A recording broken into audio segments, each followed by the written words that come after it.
বাংলাদেশের করোনা যুদ্ধে প্রথম শহীদ ডাক্তার মঈনুদ্দিনের স্মরণে আজকের এই বন্ধু ডাক্তারের আমি তোমাদের সবাইকে স্বাগত জানাচ্ছি।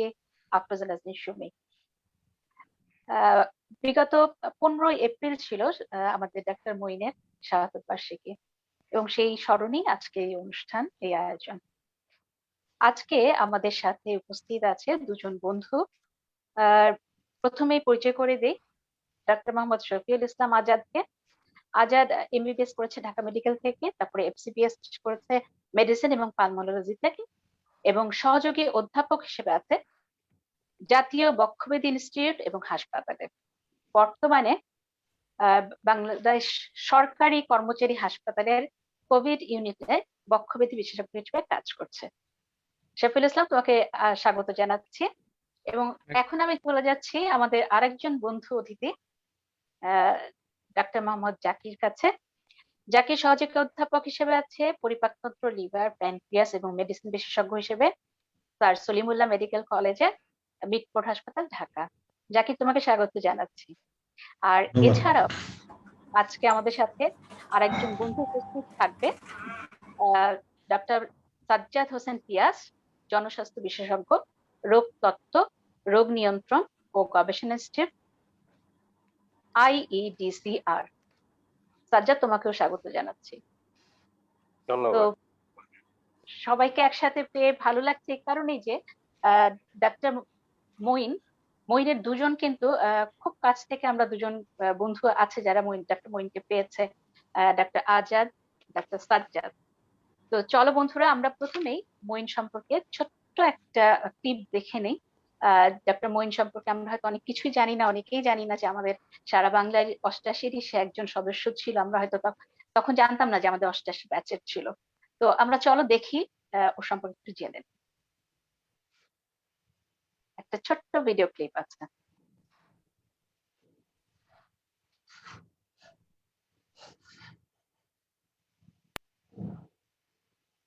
করোনা যুদ্ধে প্রথম শহীদ ডাক্তার মঈনুদ্দিনের সংক্ষিপ্ত জীবনী।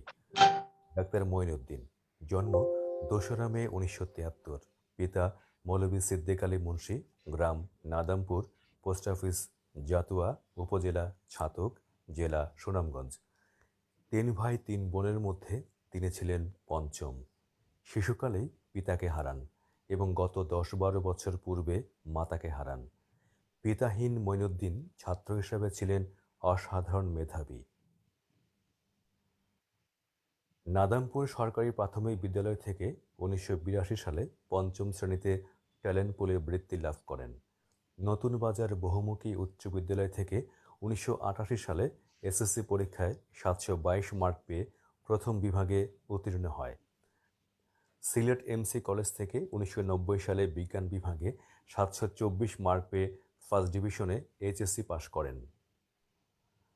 ভর্তি পরীক্ষায় হাজার হাজার প্রতিযোগীর মধ্যে থেকে মেধা তালিকায় ঢাকা মেডিকেল কলেজে সুযোগ পান।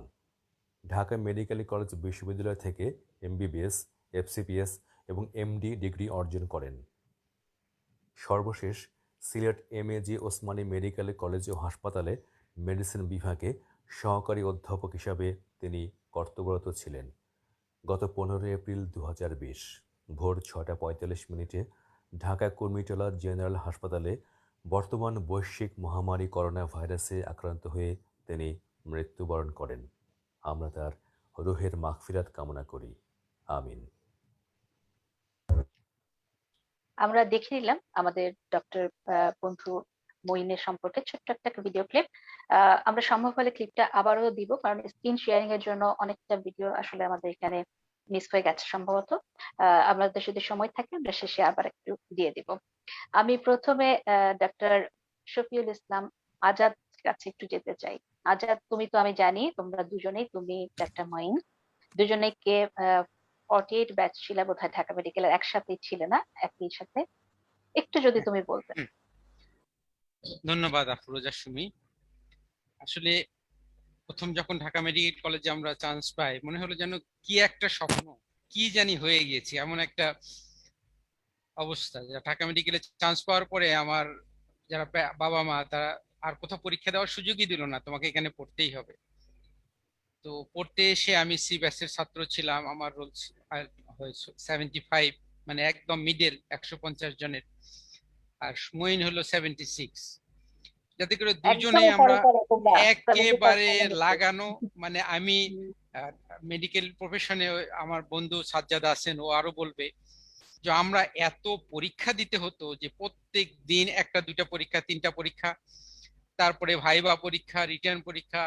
শুরুতে প্রথম 2 বছরে ডিসেকশন করতে হয়, ডেড বডি ডিসেকশন, একেবারে সেগুলো আসলে মানে যারা না দেখছে তাদেরকে ওইভাবে বোঝানো যাবে না। আমরা পাশাপাশি বসে ডেড বডি ডিসেকশন করতাম। আমি অবশ্য নিজে হাতে ডিসেকশন করতাম, মইন সব সময় আমাদের সাথে থাকতো। এবং আমি ছিলাম অনেকটা ডানপিটে টাইপের, খেলাধুলা দৌড়াদৌড়ি সবকিছুতেই আমি পার্টিসিপেট করতাম। মইন ছিল একেবারে ভদ্র, রিয়েল জেন্টলম্যান এরকম, মানে কথাবার্তা একেবারেই কম বলতো। এবং ওর মধ্যে মানে অন্যায় বা এমন এমন কিছু আমার কখনো চোখে পড়েনি।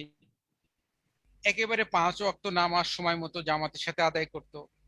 আমি মেডিকেল লাইফে অতটা নামাজি ছিলাম না, পরের দিকে যে অবশ্য আমি কিছুটা নামাজ পড়ার চেষ্টা করেছি। কিন্তু মঈন শুরু থেকে ও একজন, আমি জানতামও না যে ও একজন মৌলানার সন্তান, আমরা শুধু জানতাম ও সিলেটি। এবং ও আসলে একজন বাঁহাতি নেতা। আমরা যেমন ডান হাতে লিখতাম, ও বাম হাতে লিখতো। তো শুরুর দিকে বাম হাতে ও পরীক্ষা দিত, সবকিছুতেই বাম হাতে লিখেই ও আমাদের মতো একদম ভালো রেজাল্ট করতো।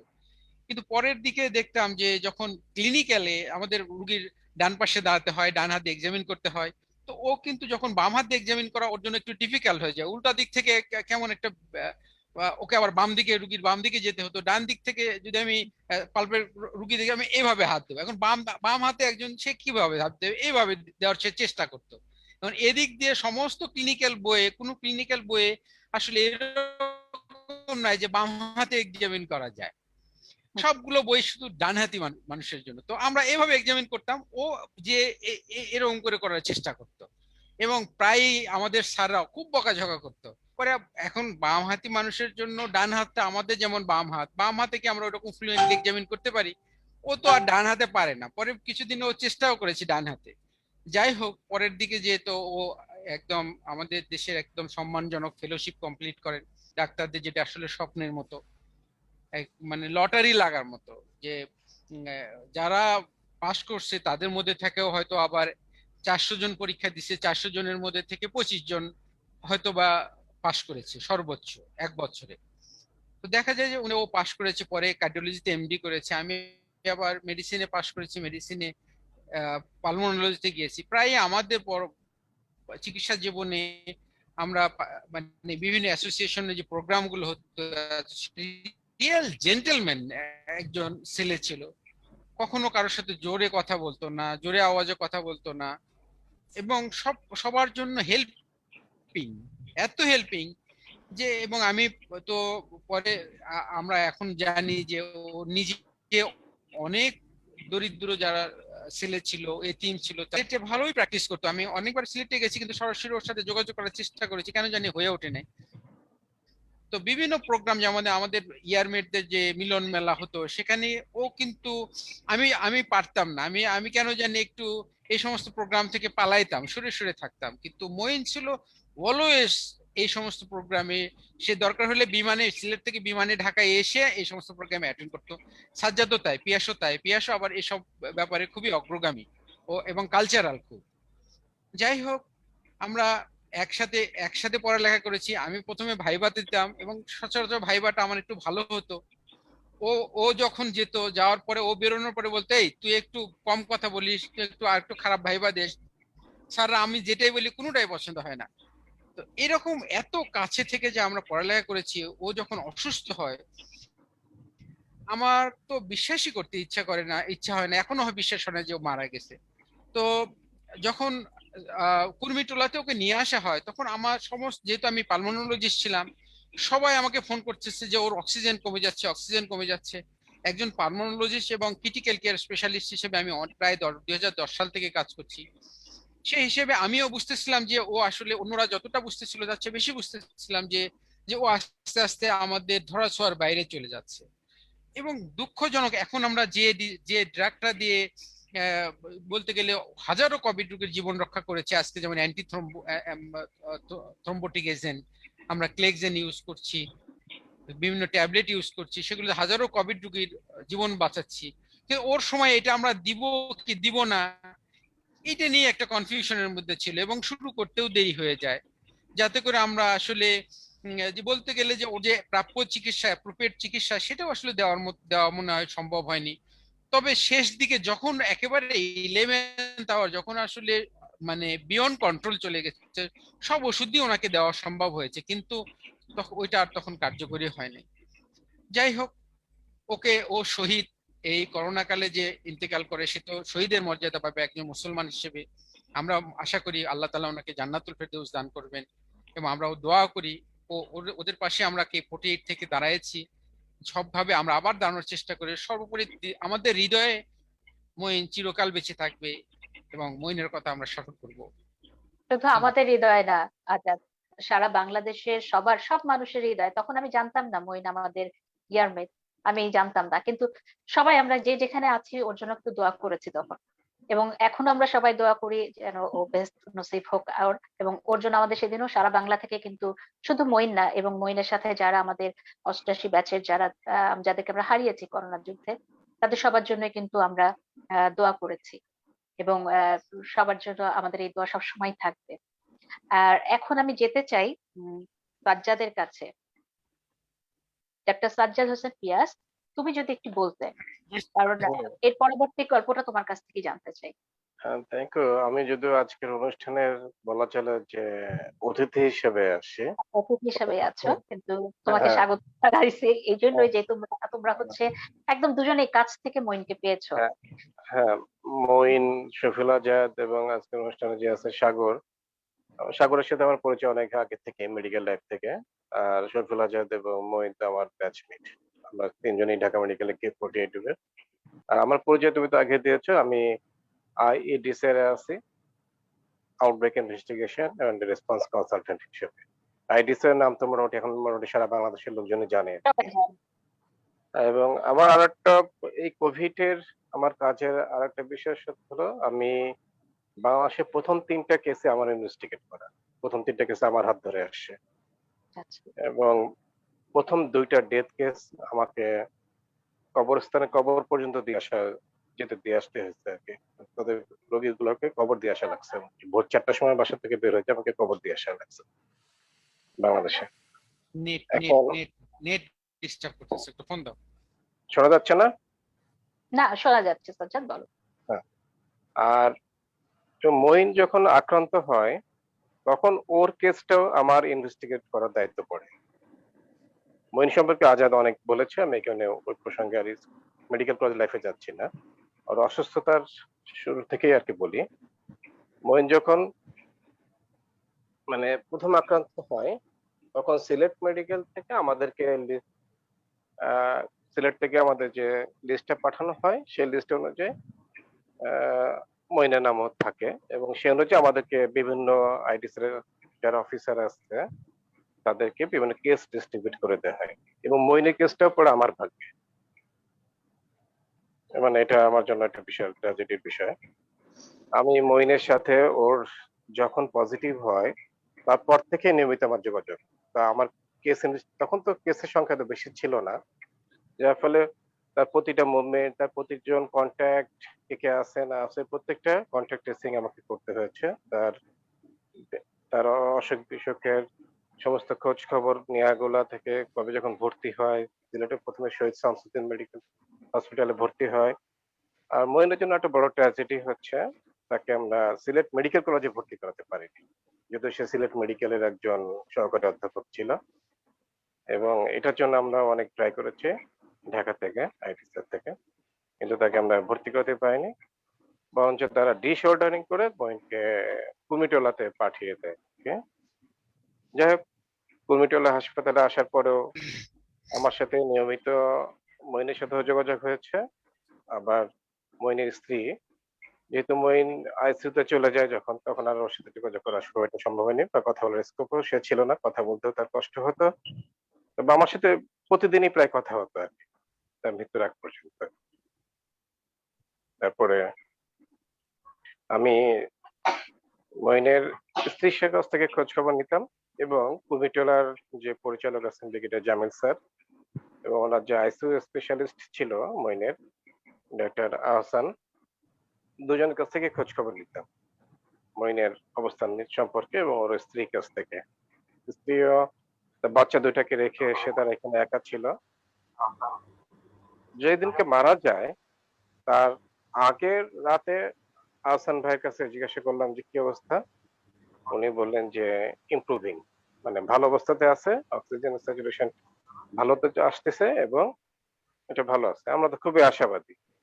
সকালবেলা ৭টার দিকে আমাকে এক ফ্রেন্ড ফোন দিয়ে ঘুম ভাঙালো যে মইন বলে মারা গেছে। তখন খুব মানে অবাক হয়ে গেলাম আর কি। তারপরে সরাসরি পরিচালক স্যারের কাছে ফোন দিলাম, আহসান ভাইয়ের কাছে ফোন দিলাম। তারাও কনফার্ম করলো যে হ্যাঁ মারা গেছে। আর তারপরে ভাবির সাথেও আমি কথা বললাম, সেও তখন কান্নাকাটি অবস্থা। তখন আর একটা সমস্যা হলো তখন আমাদের যখন করোনা তখন নতুন দিকে শুরুর দিকে এপ্রিলের দিকে আমি শুরুতে বলেছিলাম প্রথম দুইটা ডেথ কেসের খবর দিয়ে আসলে খবর কোথায় হবে, কিভাবে হবে, কতটুকু গর্ত করতে হবে, কিভাবে দিতে হবে, কারা কারা জানাজা থাকবে, এগুলো সবই আমাদের যে একটা ডেড বডি হ্যান্ডলিং যে একটা এসওপি আছে এটাতে আমারও অনেক কন্ট্রিবিউশন আছে আর কি, অবদান আছে ডিজি হেলথের যেটা তৈরি করা আর কি। এখন মইনের ব্যাপারে হলো সিদ্ধান্ত হলো কি যে তাকে ঢাকাতেই কবর দিতে হবে, ঢাকার বাইরে নেওয়া যাবে না। এখন এখন তারা তো সিলেটে নিতে চায়, এই জন্য তখন আমাদের বর্তমানে এডিজি ম্যাডাম প্রভা ম্যাডাম, তখন আমাদের আইডিসি ডিরেক্টর ছিলেন, তাকে আমি বললাম যে ম্যাডাম এটা বাইরে নিতে হবে মোবাইলের লাশটাকে। তারপরে যে ম্যাডাম সজীব, বিভিন্ন সজীব যারা ছিলেন তাদের সাথে যোগাযোগ করে বুঝতে পারছি তাহলে তোমার কষ্ট হচ্ছে বলতে, কিন্তু আমি চাই আমাদের বন্ধুরা সবাই জানুক, কারণ আমাদের মাঝ থেকে এভাবে আসলে অনেক বন্ধুই হারিয়ে গেছে। আর মঈন তো সবার আগে শাহাদাত বরণ করেছে।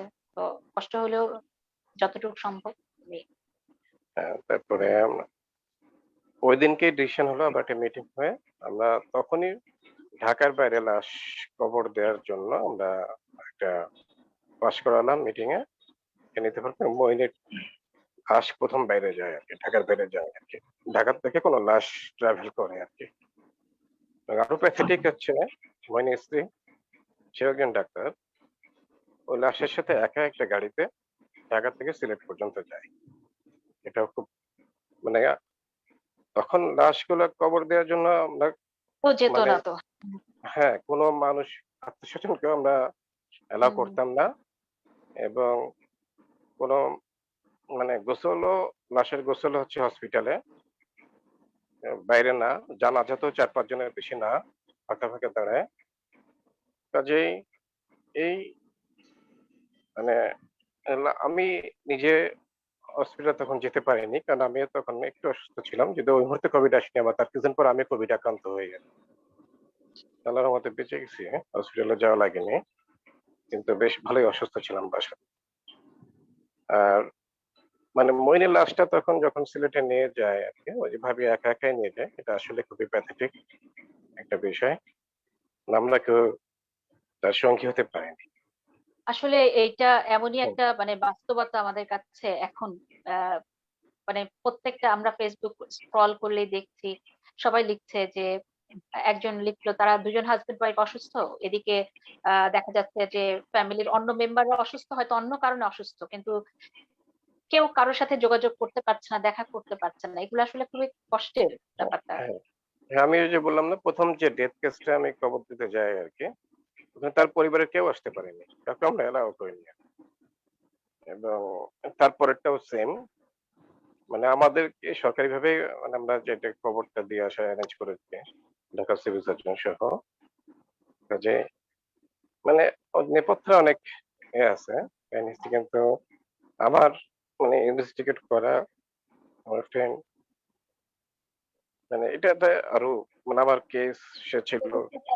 যে তোমার খুবই কষ্ট হুম, হয়েছে এবং এখনো যে পরিমাণ তুমি কষ্ট পাচ্ছ, আমি বুঝতে পারছি আজকে এটা নিয়ে আর কথা বলি না তোমাকে। ওকে, থ্যাংক ইউ। মানে আমরা সবাই দোয়া করি মইনের জন্য, যেন আল্লাহ আমাদের সবার দোয়া কবুল করে। এবং এখানে আমি বেশ কিছু মেসেজ দেখতে পাচ্ছি আমাদের বন্ধুরা দিয়েছে। আমি একবার জাস্ট একটু পরে আমাদের আহ, মূল অনুষ্ঠানটা চলে যাব। জাস্ট একটু পড়ে যাই। নার্গিস আফরোজ লিখেছে, মইনের বিদহী আত্মা মাগফিরাত কামনা করছে। সাজ্জাদ হোসেন, তোমাদের সকলের জন্য নিরন্তর শুভকামনা। বুলবুল ইব্রাহিম খালিল, শুভকামনা রইল নিরন্তর। আরেকজন লিখছে, মাসুক লিখেছে দেখছি। আহ বিনতে কাদের, ASM বিনতে কাদের লিখেছে, আল্লাহ তাকে জান্নাত নসিব করুন। নাওশিরা আলী লিখেছেন, ডক্টর মোহাম্মদ শফিউল ইসলাম, আচ্ছা শফিউল কে আজাদকে সে করেছে, কেমন আছো? আহ কেমন আছেন আপনি? কি SSC 88 মনে হয় কোনো সামহাও তোমাকে চেনে। যাই হোক, আমি পরের গুলো পড়ে যাই। মোহাম্মদ আলম লিখেছে, বন্ধু আল্লাহ তোমাকে নেখায়াত দান করুন। আহ বিষ্ণুপদ দেব লিখেছে, করোনা যুদ্ধে সকল শহীদদের জন্য শুভকামনা, বিনম্র শ্রদ্ধা। তোমাদের এই মহৎ উদ্যোগের জন্য অনেক অনেক শুভকামনা। লিলি নাহার লিখেছে, সবার জন্য শুভকামনা রইল। শহীদুল হাসান মিঠু, আল্লাহ সুবহানাহু তাআলা মইনকে জান্নাতুল ফেরদৌসের মেহমান হিসেবে কবুল করুন, আমিন।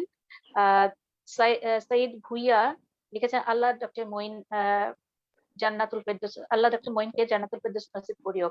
তো এরকম আসলে অনেক আছে। আহ আর সাজ্জাদ হোসেন আর আবার লিখেছে, বন্ধু ডাক্তার মইনের বিদহী আত্মা মাগফিরাত কামনা করছি, দোয়া করি মহান আল্লাহ তাআলা ডাক্তার মইনকে শহীদ মর্যাদা দান করেন, আমিন। আসলে আমরাও সবাই চাই, সবাই দোয়া করছি একই। আসলে অনেক আছে আরো।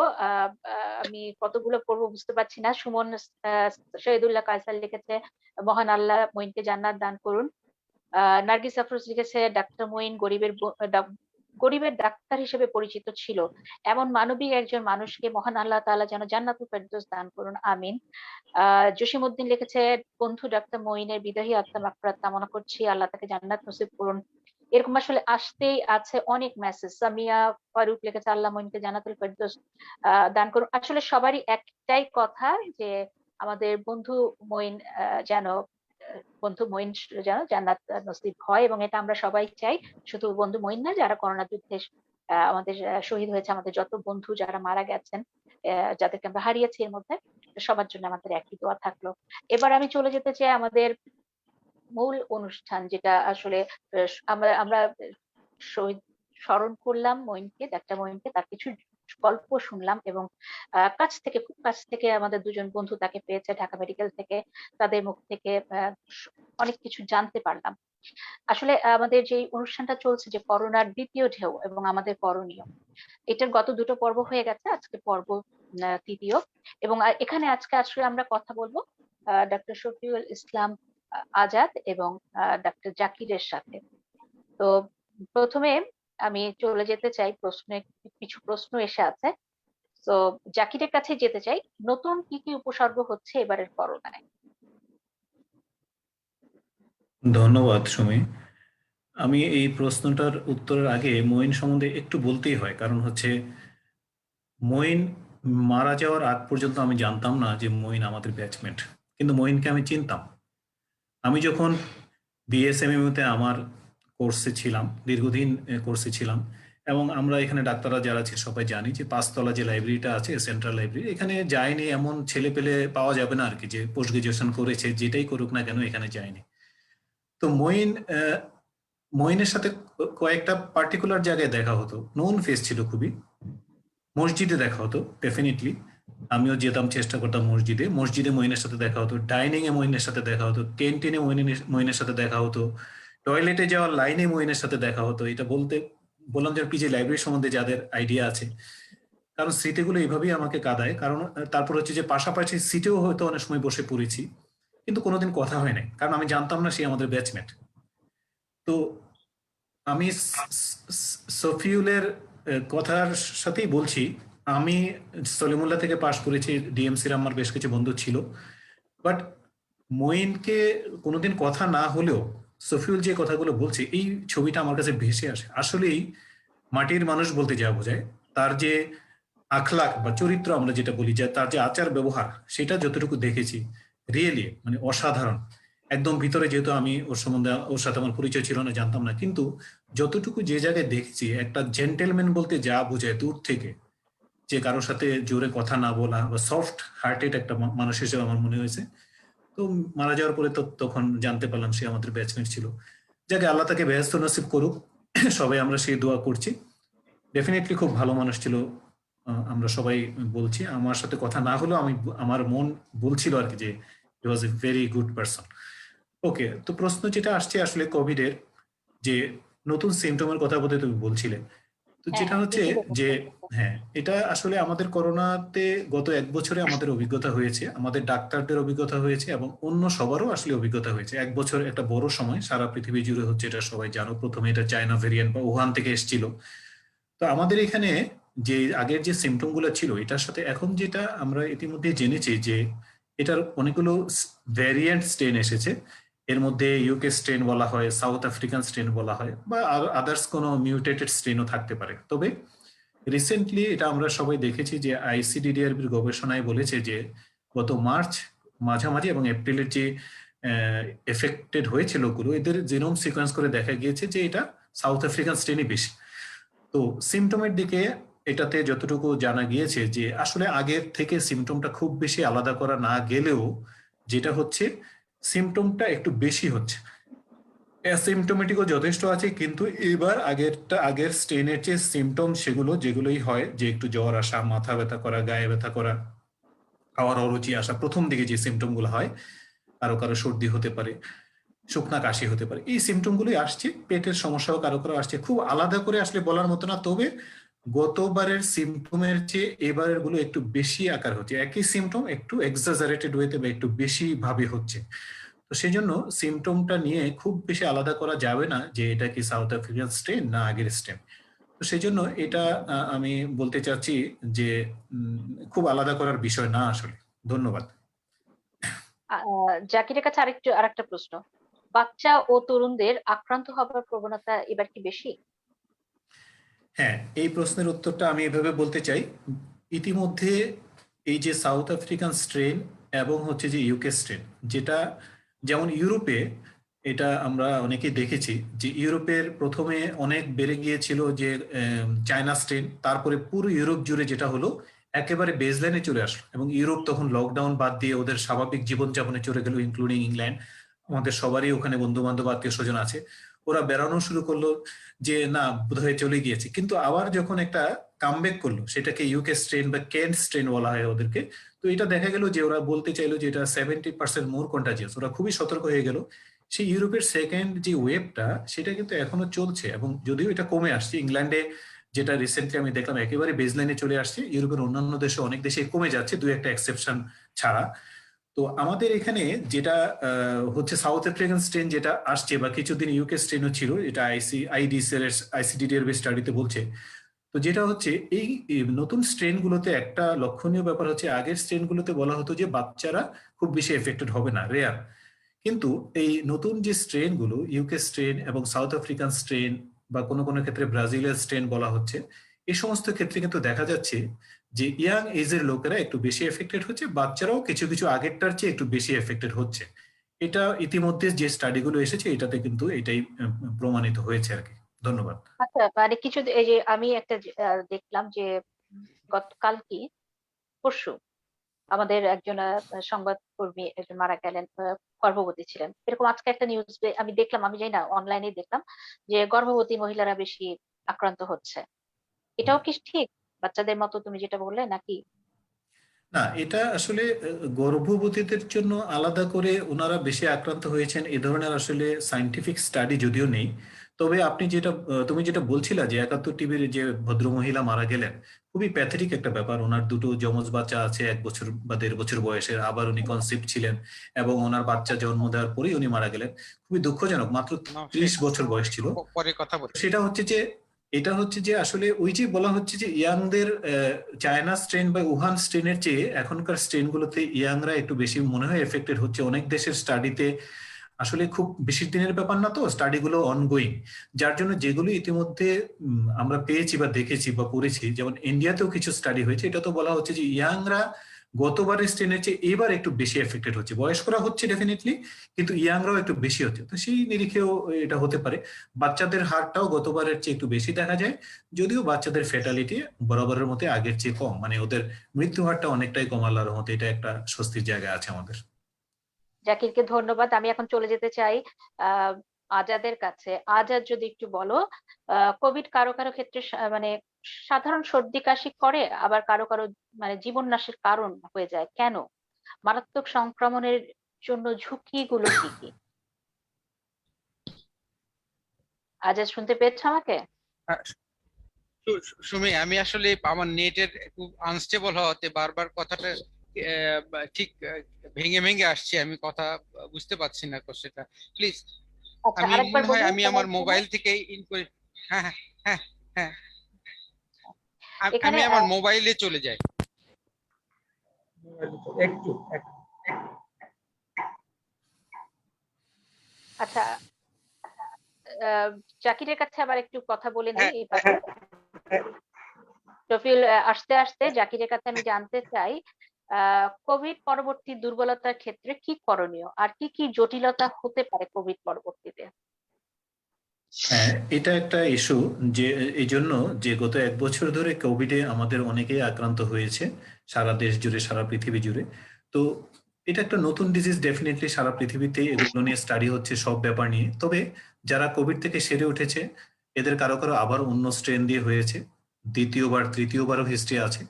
তো যেটা হচ্ছে যে পোস্ট কোভিড সিনড্রোম বা পোস্ট কোভিড কিছু প্রবলেম আইডেন্টিফাই করা গিয়েছে ইতিমধ্যে, যেহেতু 1 বছরের বেশি পার হচ্ছে। এর মধ্যে ইম্পর্টেন্ট যেটা হচ্ছে যে, হ্যাঁ, তুমি যেটা বললে যে ফ্যাটিক বা দুর্বলতা, মানে অবসাদগ্রস্ততা, ফ্যাটিকটা বেশ বেশি হচ্ছে। এছাড়া যেটা হচ্ছে যে কারো কারো শ্বাসকষ্টটা থেকে যাচ্ছে, যাদের বেশি শ্বাসকষ্ট ছিল, বা কারো কারো কাশি, শুকনো কাশি যেটা, সেটাও দীর্ঘদিন ধরে থেকে যাচ্ছে। কারো কারো বুকে ব্যথাটা মাঝে মধ্যে থেকে যাচ্ছে। কারো কারো হার্টের যে প্যালপিটেশন বা তার রিদমের একটু সমস্যা হচ্ছে মাঝে মাঝে। কারো কারো নিউরোলজিক্যাল কিছু প্রবলেম হচ্ছে, যেমন হচ্ছে মেমোরিতে কারো কারো প্রবলেম দেখা দিচ্ছে। কারো কারো দেখা যাচ্ছে যে ঘুমের সমস্যা হচ্ছে, অস্থিরতা হচ্ছে। তো এছাড়া আসলে গায়ে ব্যথা, হাত পায়ে ব্যথা এগুলা থাকতে পারে। তবে সবকিছুর মধ্যে যেটা হচ্ছে যে একটু সমস্যা, যেটা যারা হসপিটালে ভর্তি হয়েছিল বা যাদের চেস্টের সিটি স্ক্যানে দেখা গিয়েছে যে 30%, 40% ওরকম আক্রান্ত ছিল, এবং ওনারা যারা বেঁচে ফিরে এসেছেন, তাদের ক্ষেত্রে কিন্তু এই লং টার্ম চেস্টের যে প্রবলেমগুলো, যেটা একটু শ্বাসকষ্ট, কাশি বা একটু বুকে ব্যথা, সেটা থেকে যাচ্ছে। তো সেটার জন্য কিছু কিছু করণীয় আছে। আমার বন্ধু সাইফুল হয়তো কোনো প্রসঙ্গ হয়তো এটা আজাদের বলবে, কাছে যে যাবে সেটা। যেটা হচ্ছে যে তার কিছু রিহ্যাবিলিটেশন ব্যাপার আছে, কিছু ওষুধও হয়তো আছে। তবে যেটা বলতে হয় সেটা হচ্ছে যে কোভিড এর পরে দেখা যায় যে অন্তত সিমটম গুলো চলে যাওয়ার পরেও কারো কারো 1 থেকে 2 মাস, 3 মাসও হতে পারে। বয়স্কদের একটু বেশি হচ্ছে, যাদের কোমরবিড কন্ডিশন আছে বা ছিল, তাদের জন্য একটু বেশি হচ্ছে। বেশিরভাগ ক্ষেত্রে সেরে উঠছে, একটু সময় লাগছে। আর চেস্টের কিছু কমপ্লিকেশনটা, সেটা স্পেসিফিক কিছু ওষুধ কখনো দিতে হয়, কিছু থেরাপি দিতে হয়। এটা সাইফুল্লাহ হয়তো বলবেন। ধন্যবাদ। আচ্ছা, আমি এবার চলে যাই আজাদের কাছে। আজাদ, জি, তোমাকে প্রশ্নটি আবার করছি যে কোভিড কারো কারো ক্ষেত্রে খুব সাধারণ সর্দি কাশি করে, আবার কারো কারো একদম জীবন নাশের কারণ, এটা কেন? আর মারাত্মক সংক্রমণের জন্য ঝুঁকিগুলো কি কি? ধন্যবাদ সুমি। আহ, আসলে নেটওয়ার্ক ডিস্টার্বের জন্য একটু ইন্টারাপ্টেড হয়ে গেছি। এটা হতেই আমি পারে। প্রশ্নের উত্তরটা দেওয়ার আগে, গত প্রায় 1 বছর ধরে আমি কোভিড ইউনিটে কাজ করছি। এই প্রশ্নটা আপনার না, এই প্রশ্নটা ওয়ার্ল্ড ওয়াইড, এবং আমার কাছে এটা আসলে মানে কেমন, আমি চোখের সামনে দেখছি একজন জাস্ট ইয়াং হেলদি ম্যান, কোনো রিস্ক ফ্যাক্টর নাই, উনি র্যাপিডলি ডিটোরিয়েট করছেন, ওনার চেস্ট শ্যাডো বেড়ে যাচ্ছে, কিন্তু আমরা কিছু করতে পারছি না। আবার একজন এল্ডারলি মানুষ, ওনার ডায়াবেটিস আছে, হাইপার টেনশন আছে, কোমরবিডিটিস মাল্টিপল, তারপরে উনি ওই রকম ক্রিটিক্যাল কোভিড হচ্ছেন না। যদিও এগুলো এক্সেপশনাল, কিন্তু এগুলো আমার মাথার মধ্যে এবং চোখের সামনে এই ঘটনাগুলো ঘটছে। তো যেটা আসলে মানে সারা ওয়ার্ল্ড ওয়াইডই তো এই ব্যাপারটা ঘটছে। যেমন আমেরিকায় প্রায় 1.3 মিলিয়ন কোভিড পেশেন্টের উপর একটা স্টাডি হলো, যে আসলে কেন কিছু মানুষের ক্ষেত্রে এটা লেথাল আর কিছু মানুষের ক্ষেত্রে এটা কিছুই না, জাস্ট সিমটোমেটিক, কিছুই হচ্ছে না। কি ঘটনা কি? তো সেখানে তারা দেখলো যে আসলে স্টাডির এগুলো তো আমাদের মেনে নিতে হবে, এক্সেপশন তার আর রেগুলার একটা ব্যাপার না।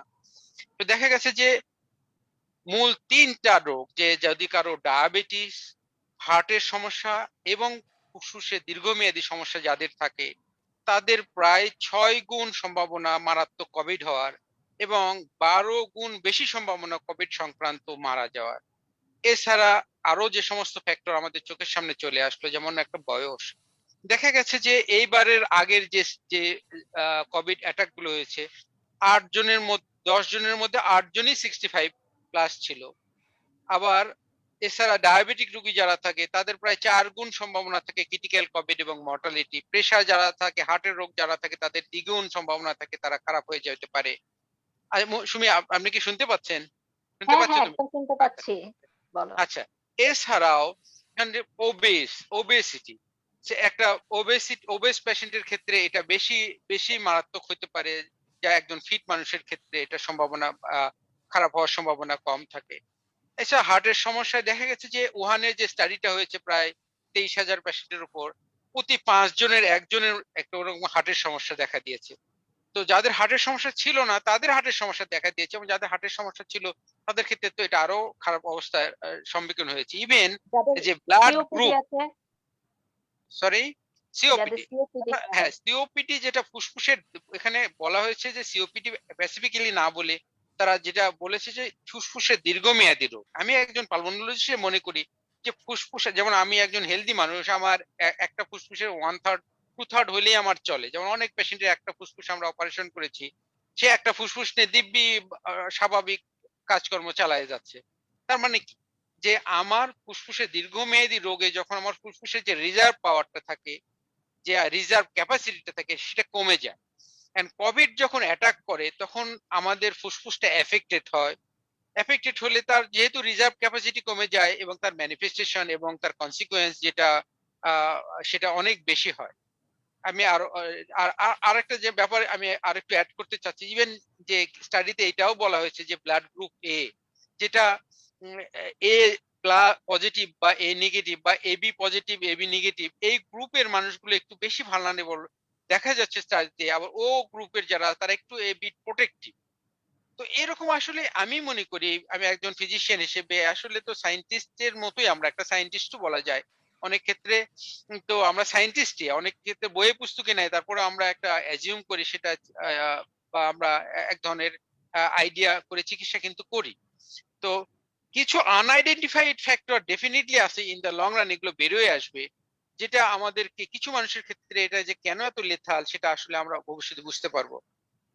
সুমি। আসলে তাই। কারণ এতদমই নতুন আমরা ফেস করছি, মানে ২ বছর আমাদের মধ্যে এসেছে। তো আমরা জানি এক সময় এটার সমাধান আমাদের সবকিছু হয়তো হয়ে যাবে, কিন্তু তার আগেই হ্যাঁ, তো আমরা আসলে অনেক বন্ধুদের, আমাদের পরিবারের অনেক সদস্যদের, পরিচিত মানুষদের হারিয়ে ফেলছি। জি। এটাই আসলে খারাপ লাগে। তো শফিউলকে আরেকটা প্রশ্ন করি, যে উপসর্গ দেখা দেবার কতদিন পর আরটি পিসিআর করা উচিত? আচ্ছা, খুব সুন্দর প্রশ্ন সুমি। আসলে অ্যাজ আর্লি অ্যাজ পসিবল, যত দ্রুত টেস্ট করা যায়, এটা হলো শর্ট উত্তর। যে যত দ্রুত টেস্ট করব তত আমার পজিটিভ বা যত নেগেটিভ এর দ্রুত যে বলতে আমি একটু একটা জিনিস জানতে চাই, ধরো আমার একটু কাশি হলো, একটু হ্যাঁ, জ্বর জ্বর হলো, তখন হুম, তাহলে কি সেদিন থেকে ধরেই করে ফেলবো? একবারে শুরুতে আমার যদি আজকে কাশি হয়, আমি আজকেই টেস্ট করলে এটার ইয়েলটা অনেক ভালো। যেমন ফার্স্ট উইকে যদি প্রথম সপ্তাহের মধ্যে আমি টেস্টটা করি, তাহলে দেখা যাবে যে ১০০ জনের মধ্যে ৭০ জন পজিটিভ আসবে। স্টিল ৩০ জন কিন্তু কোভিড পেশেন্ট, কিন্তু তার কিন্তু নেগেটিভ আসতে পারে। এটা হলো টেস্টের একটা মানে ইয়েল, যে আমরা যদিও কোভিড, তারপরেও ৩০ জন পেশেন্ট কিন্তু নেগেটিভ আসতে পারে। সুতরাং এটা মাথায় রাখতে পারবে। এটা যত সময় যাবে সেটা আরো বেশি, যেমন সেকেন্ড উইক থেকে 50-50 হয়ে যায়। এবং আপনি কোথাকার স্যাম্পল টেস্ট করছেন? আপনি কি আমার ওরোফ্যারিঞ্জিয়াল টেস্ট করছেন, নাকি ন্যাজোফ্যারিঞ্জিয়াল দেখছেন, আপনি কি স্পুটাম দেখছেন, বা নাকি আমি পালমোনোলজিস্ট বঙ্গোস্কোপি করে, মানে শ্বাসনালীর মধ্যে নল দিয়ে কিছু ওখান থেকে একেবারে ফুসফুসের ভিতর থেকে কফ থুতু আচ্ছা, নিয়ে এসে এই পরীক্ষা করে? এই দুটোর মধ্যে পার্থক্য কি? ধরো আমি দেখি অনেক এক্স্যাক্টলি। জায়গায় শুধু নাকে করছে, অনেক জায়গায় নাকে এবং গলার ভিতরে, মুখের ভিতর থেকে ২ জায়গায় করছে। আচ্ছা, তো কোন? নাক নাকে নাকে বা কাশি এবং বঙ্গোস্কোপি এগুলোতে ডায়াগনোসিস অনেক বেশি। এটা মোর দ্যান 90% এর উপর ডায়াগনোসিস হয়ে যায় এই সমস্ত ক্ষেত্রে। কিন্তু যখন নাকেরটা। ওরোফেরেঞ্জিয়াল যখন শুধু নেই, সেটা লেস দেন 50%, যেমন স্টুলে একেবারে লেস দেন 1%। তো স্যাম্পলের উপর ডিপেন্ড করে এটা আসলে ভেরি করছে। এই ক্ষেত্রে আমরা কি করছি, আমরা নাকের স্যাম্পলও নিচ্ছি, আবার ফ্যারিংস এর স্যাম্পলও নিচ্ছি, মানে কপও নিচ্ছি, লালাও নিচ্ছি, যাতে করে দুইটা মিলিয়ে এইটার ইএলটা প্রায় 100% এর কাছাকাছি চলে যাচ্ছে। তো শুধু একটা জায়গায় না নিয়ে যদি দুইটা স্যাম্পলই নেওয়া যায়, সেটা মাচ বেটার। আচ্ছা, থ্যাংক ইউ। আমি এবার জাকিরের কাছে চলে যাই। জাকির, একটু যদি বলো যে কোভিড পরবর্তী দুর্বলতা নিয়ে তো আমরা কথা বললাম। হ্যাঁ, এখন আর পরিবারের ধরো কেউ কোভিড পজিটিভ হয়েছে, এখন পরিবারের অন্য সকলের করণীয় কি? কারণ ডাক্তার দেখাতে কিন্তু নিয়ে যেতে হচ্ছে, ফ্যামিলি মেম্বারকেই নিয়ে যেতে হচ্ছে এই এই মানে সিটিটা করাতে, বা যে কোনো কিছু প্রয়োজন হলে কিন্তু ফ্যামিলি মেম্বারকেই সাথে যেতে হচ্ছে। তখন মানে আমি যেমন কিছুদিন আগে গিয়েছি, তখন দেখেছি যে কোভিড পেশেন্টদের জন্য একটা টাইম ফিক্সড করা, এবং ওই টাইমের মধ্যে শুধু কোভিড পেশেন্ট হসপিটালটাতে, অন্য রোগীদের অ্যালাউ করছে না, এবং সবার প্রত্যেক রোগীর সাথে একজন অ্যাটেন্ডেন্ট যেতে পারছে। তো এরকম হাজার হাজার, পুরো বিল্ডিংটাতেই কোভিড রোগী, তার মধ্যে একজন সুস্থ মানুষ যাচ্ছে, তো তার করণীয়টা কি এবং বাসায় তার করণীয়টা কি, দুটোই যদি কি বলো। হ্যাঁ, খুবই গুরুত্বপূর্ণ একটা প্রশ্ন করেছো এবং খুব প্র্যাকটিক্যাল। তুমি নিজেও ফেস করেছো আমি জানি ব্যক্তিগতভাবে। এটা এটাকে আমি দুই ভাগে আনসার করি। এক নম্বর কথা হচ্ছে, ধরো যে বাসায় এবার যেটা বেশি হচ্ছে, আগের বার দেখা গিয়েছিল যে বাসার হয়তো বা একজনের হয়েছে বা দুজনের হয়েছে, অন্যরা হয়তো প্রোটেক্টেড ছিল। তো এবার দেখা যাচ্ছে যে বাসাতে হয়েছে অলমোস্ট সবাই ইনফেক্টেড হয়েছে। তো এটার কারণটা হয়তো ওইটাই যে যেহেতু নতুন স্ট্রেন গুলো যেগুলো বলা হচ্ছে এগুলো মোর কন্টাজিয়াস, মানে বেশি ছোঁয়াচে, সেটা কারণ। এখন তারপরেও যেটা করতে হবে, বিশেষ করে আহ, এখানে ধরো একটা ফ্যামিলিতে বাবা মা আছে যারা হয়তো 70-এর উপরে, আমাদের মতো যারা আছে যারা 45-50-র কাছাকাছি, আবার আমাদের বাচ্চা কাচ্চারা আছে হয়তো 10-12, এরকম এরকম যদি আমি একটা ফ্যামিলি ধরি, ধরলাম যে আমাদের দুজন আমরা ইনফেক্টেড হলাম। তো মূল কথা হচ্ছে যে যারা ইনফেক্টেড হলো, চেষ্টা করতে হবে তাদেরকে একটু আইসোলেটেড রাখার চেষ্টা করা, এমন ভাবে যেমন হচ্ছে যে যদি কারো ঘরে সাপোজ 3টা-4টা বেডরুম থাকে, এরকম বড় বাসা থাকে, তাইলে 2জন বা 3জন এফেক্টেড হলে 3টা আলাদা রুমে যেতে পারে, প্রেফারেবলি যে রুমগুলোর সাথে বাথরুম অ্যাটাচ থাকে। মূল আইডিয়াটা হচ্ছে চেষ্টা করা যে যিনি অলরেডি এফেক্টেড হয়ে গিয়েছেন তিনি যাতে একটু আলাদা করে থাকেন, সো দ্যাট অন্যরা যাতে চেষ্টা করা যে প্রোটেক্টেড যাতে থাকে, যে ইনফেকশনটা যাতে না হয়। তো এটা করার পরেও দেখা যাচ্ছে যে অনেকের হয়ে যাচ্ছে, আবার এরকম ধরনের 3টা-4টা বেডরুমওয়ালা বাসাও অনেকের নাই, এটাও একটা প্র্যাকটিক্যাল প্রবলেম। তো করতে হবে যে যতটুকু সম্ভব আইসোলেটেড রাখার চেষ্টা করা, আর হচ্ছে খোঁজ খবর নেওয়া, যেটা আমরা খুব সহজে আজকাল নিতে পারি, যে হয়তো রুমের বাইরে থেকে বললাম বা টেলিফোনের মাধ্যমে নিলাম, খোঁজ খবর গুলো নিলাম, খাওয়া দাওয়া গুলো বেডে আমরা হয়তো দরজার কাছে রেখে আসলাম। আসলে এই কাজগুলো আমরা করেছি, গত 1 বছরে যে করিনি তা না, সবাই আমরা এটা ওরিয়েন্টেড হয়ে গিয়েছি। সতর্কতা এটাই থাকতে হবে অন্যরা যাতে ইনফেক্টেড না হয়। আর তুমি যেটা বললা, দ্যাট ইজ রিয়েলি ডিফিকাল্ট, যে সাপোজ তুমি তোমার কোনো একটা আত্মীয়কে যে নিয়ে যেতেই হচ্ছে, উনি ইনফেক্টেড, তুমি ইনফেক্টেড না, তোমার আর কোনো উপায় নাই, তোমাকে যেতেই হচ্ছে, এই সমস্ত ক্ষেত্রে তো নিয়ে যেতেই হবে। সেই ক্ষেত্রে প্রোটেকশনটা এভাবেই যে তুমি একটা প্রোটেক্টিভ মাস্ক, যে মাস্কগুলো অন্তত সাইন্টিফিক্যালি প্রুভেন যে একটু বেশি প্রোটেকশন দেয়, যেটা N95 হতে পারে, KN95 হতে পারে, ডাবল মাস্ক হতে পারে, ওরকম ধরনের মাস্ক, ফেস শিল্ড, এগুলো পরে হয়তো পেশেন্টটাকে নিয়ে যদি যাও, সেই ক্ষেত্রে হয়তো আশা করা যায় যে তোমার ইনফেক্টিভিটি বা ইনফেক্টেড হয়ে যাওয়ার সম্ভাবনাটা একটা মানে আনপ্রোটেক্টেড লোকের চেয়ে কম। তো সেটা আসলে আমার আত্মীয় স্বজন, আমার বাবা মা অসুস্থ হলে তো আমাকে নিয়ে যেতে হবে। যেমন পিয়াস একটা বলছিল যে মঈন যখন মারা গেল, তার লাশটা নিয়ে যাওয়ার জন্য মঈনের ওয়াইফ গেল, খুবই প্যাথেটিক একটা ব্যাপার। আসলে কোভিড সিচুয়েশন না থাকলে তো অন্য অনেকেই যেত তার সাথে, কিন্তু তার জীবন সঙ্গিনী তাকে সে তো ভালোবাসতো, স্বাভাবিক তাকে সাথে হ্যাঁ, অ্যাম্বুলেন্সে এটা করে হয়তো এটা গিয়েছে। আসলে যেটা হয় কি, ধরো একদম কাছে, ধরো বাড়ির ড্রাইভারই ডিউটি করবে না, কাজের লোক ডিউটি করবে না, মানে এরকম কিন্তু অনেক কিছু মানুষকে এখন ফেস করতে হচ্ছে যাদের এক্স্যাক্টলি, ফ্যামিলিতে কোভিড আছে। তো এক্স্যাক্টলি। আমার মনে হয় এই তুমি যেটুকু বললে, এইটুকু সতর্কতা যদি আমরা অবলম্বন করি, তাহলে কিছুটা নিরাপদ থাকতে পারবো, এই তো। কিছুটা থাকতে পারবো, সেই চেষ্টাটা করতে হবে। হয়তো দেখা যাবে যে ধরো যে এখন যে স্ট্রেনটা আছে, হয়তো আল্লাহর ইচ্ছা এমন হতে পারে যে এই স্ট্রেনটার কে রিপ্লেস করে এমন নতুন একটা স্ট্রেন যদি আসে যেটা কম কন্টাজিয়াস হতে পারে। ভাইরাসে ভাইরাসে কিন্তু ফাইট চলে, মাঠ দখলের মতো ব্যাপারটা। এটা হচ্ছে যে একটাকে তাড়িয়ে দিয়ে অন্যটা ডোমিনেট হতে পারে, সে তাড়ানো অন্য ডোমিনেটিং এমন হতে পারে, এটা ডোমিনেটিং বাট লেস ইনফেকশন হতে পারে। তো আমরা জানি না, আমাদেরকে ওয়েট করতে হবে।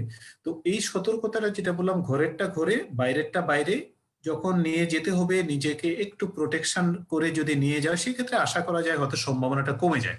আসলে এতটুকুই, এর চেয়ে বেশি আসলে করা যায় না। এটা আমরা গত 1 বছরে করেছি এবং এটাই আমরা করে যাব। আচ্ছা, সুমি, ধন্যবাদ। আমি তুমি যদি প্রশ্ন একটু এসেছে। পারমিশন দেয়, আমি হ্যাঁ, হ্যাঁ, একটু অ্যাড করতে চাই আমাদের অবশ্যই, শিওর, টপিকটা। করো। আমি অবশ্যই। আমি তো একজন বক্ষব্যাধি বিশেষজ্ঞ পালমোনোলজিস্ট হিসেবে আসলে আমার দুটি এক্সপেরিয়েন্সই আছে। আপনি যে বলছেন, তুমি যেটা বলছো যে আসলে প্র্যাকটিক্যাল যেটা, যে রুগী হিসেবেও যেমন আমি রুগী হিসেবেও ছিলাম, 2 বার অ্যাটাক হয়েছি, আক্রান্ত হয়েছি। আচ্ছা, আবার একই সাথে চিকিৎসক হিসেবেও যেমন এখন যেটা আমি ফেস করছি, যে প্রথম দিকে তো আমি পুরো পিপি পরে রুগী দেখতাম, যে রুগীরা আসার আগে আমি পিপি একদম N95 মাস্ক, পিপি পরে N95 মাস্ক, গ্লোভস পরে, মানে জাস্ট এটা রুগী দেখা যে কি কঠিন একটা ব্যাপার।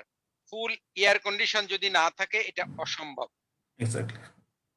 এখন যেটা হয় যে কখনো কখনো পেশেন্টরা আমাদের কাছে এসে যেমন বলে যে স্যার আমার তো কোভিড পজিটিভ, এই যে রিপোর্ট নিয়ে আসছি। তো তখন সহ্য করবো না, বলবো না, বকা দিব, রুগী তো বকা তো দিতে পারি না যে ভাই আপনার পজিটিভ হয়েছে, আপনি বাসায় থাকেন, আমার কাছে অন্য কাউকে পাঠান। সেটা করে না। মানুষ এত অসচেতন যে দেখা যাচ্ছে যে শুধু বোরকা পরে এসেছে এবং বোরকার উপরে যে কাপড়টা দিয়ে ঢেকে এসেছে সে মাস্ক পরে নাই।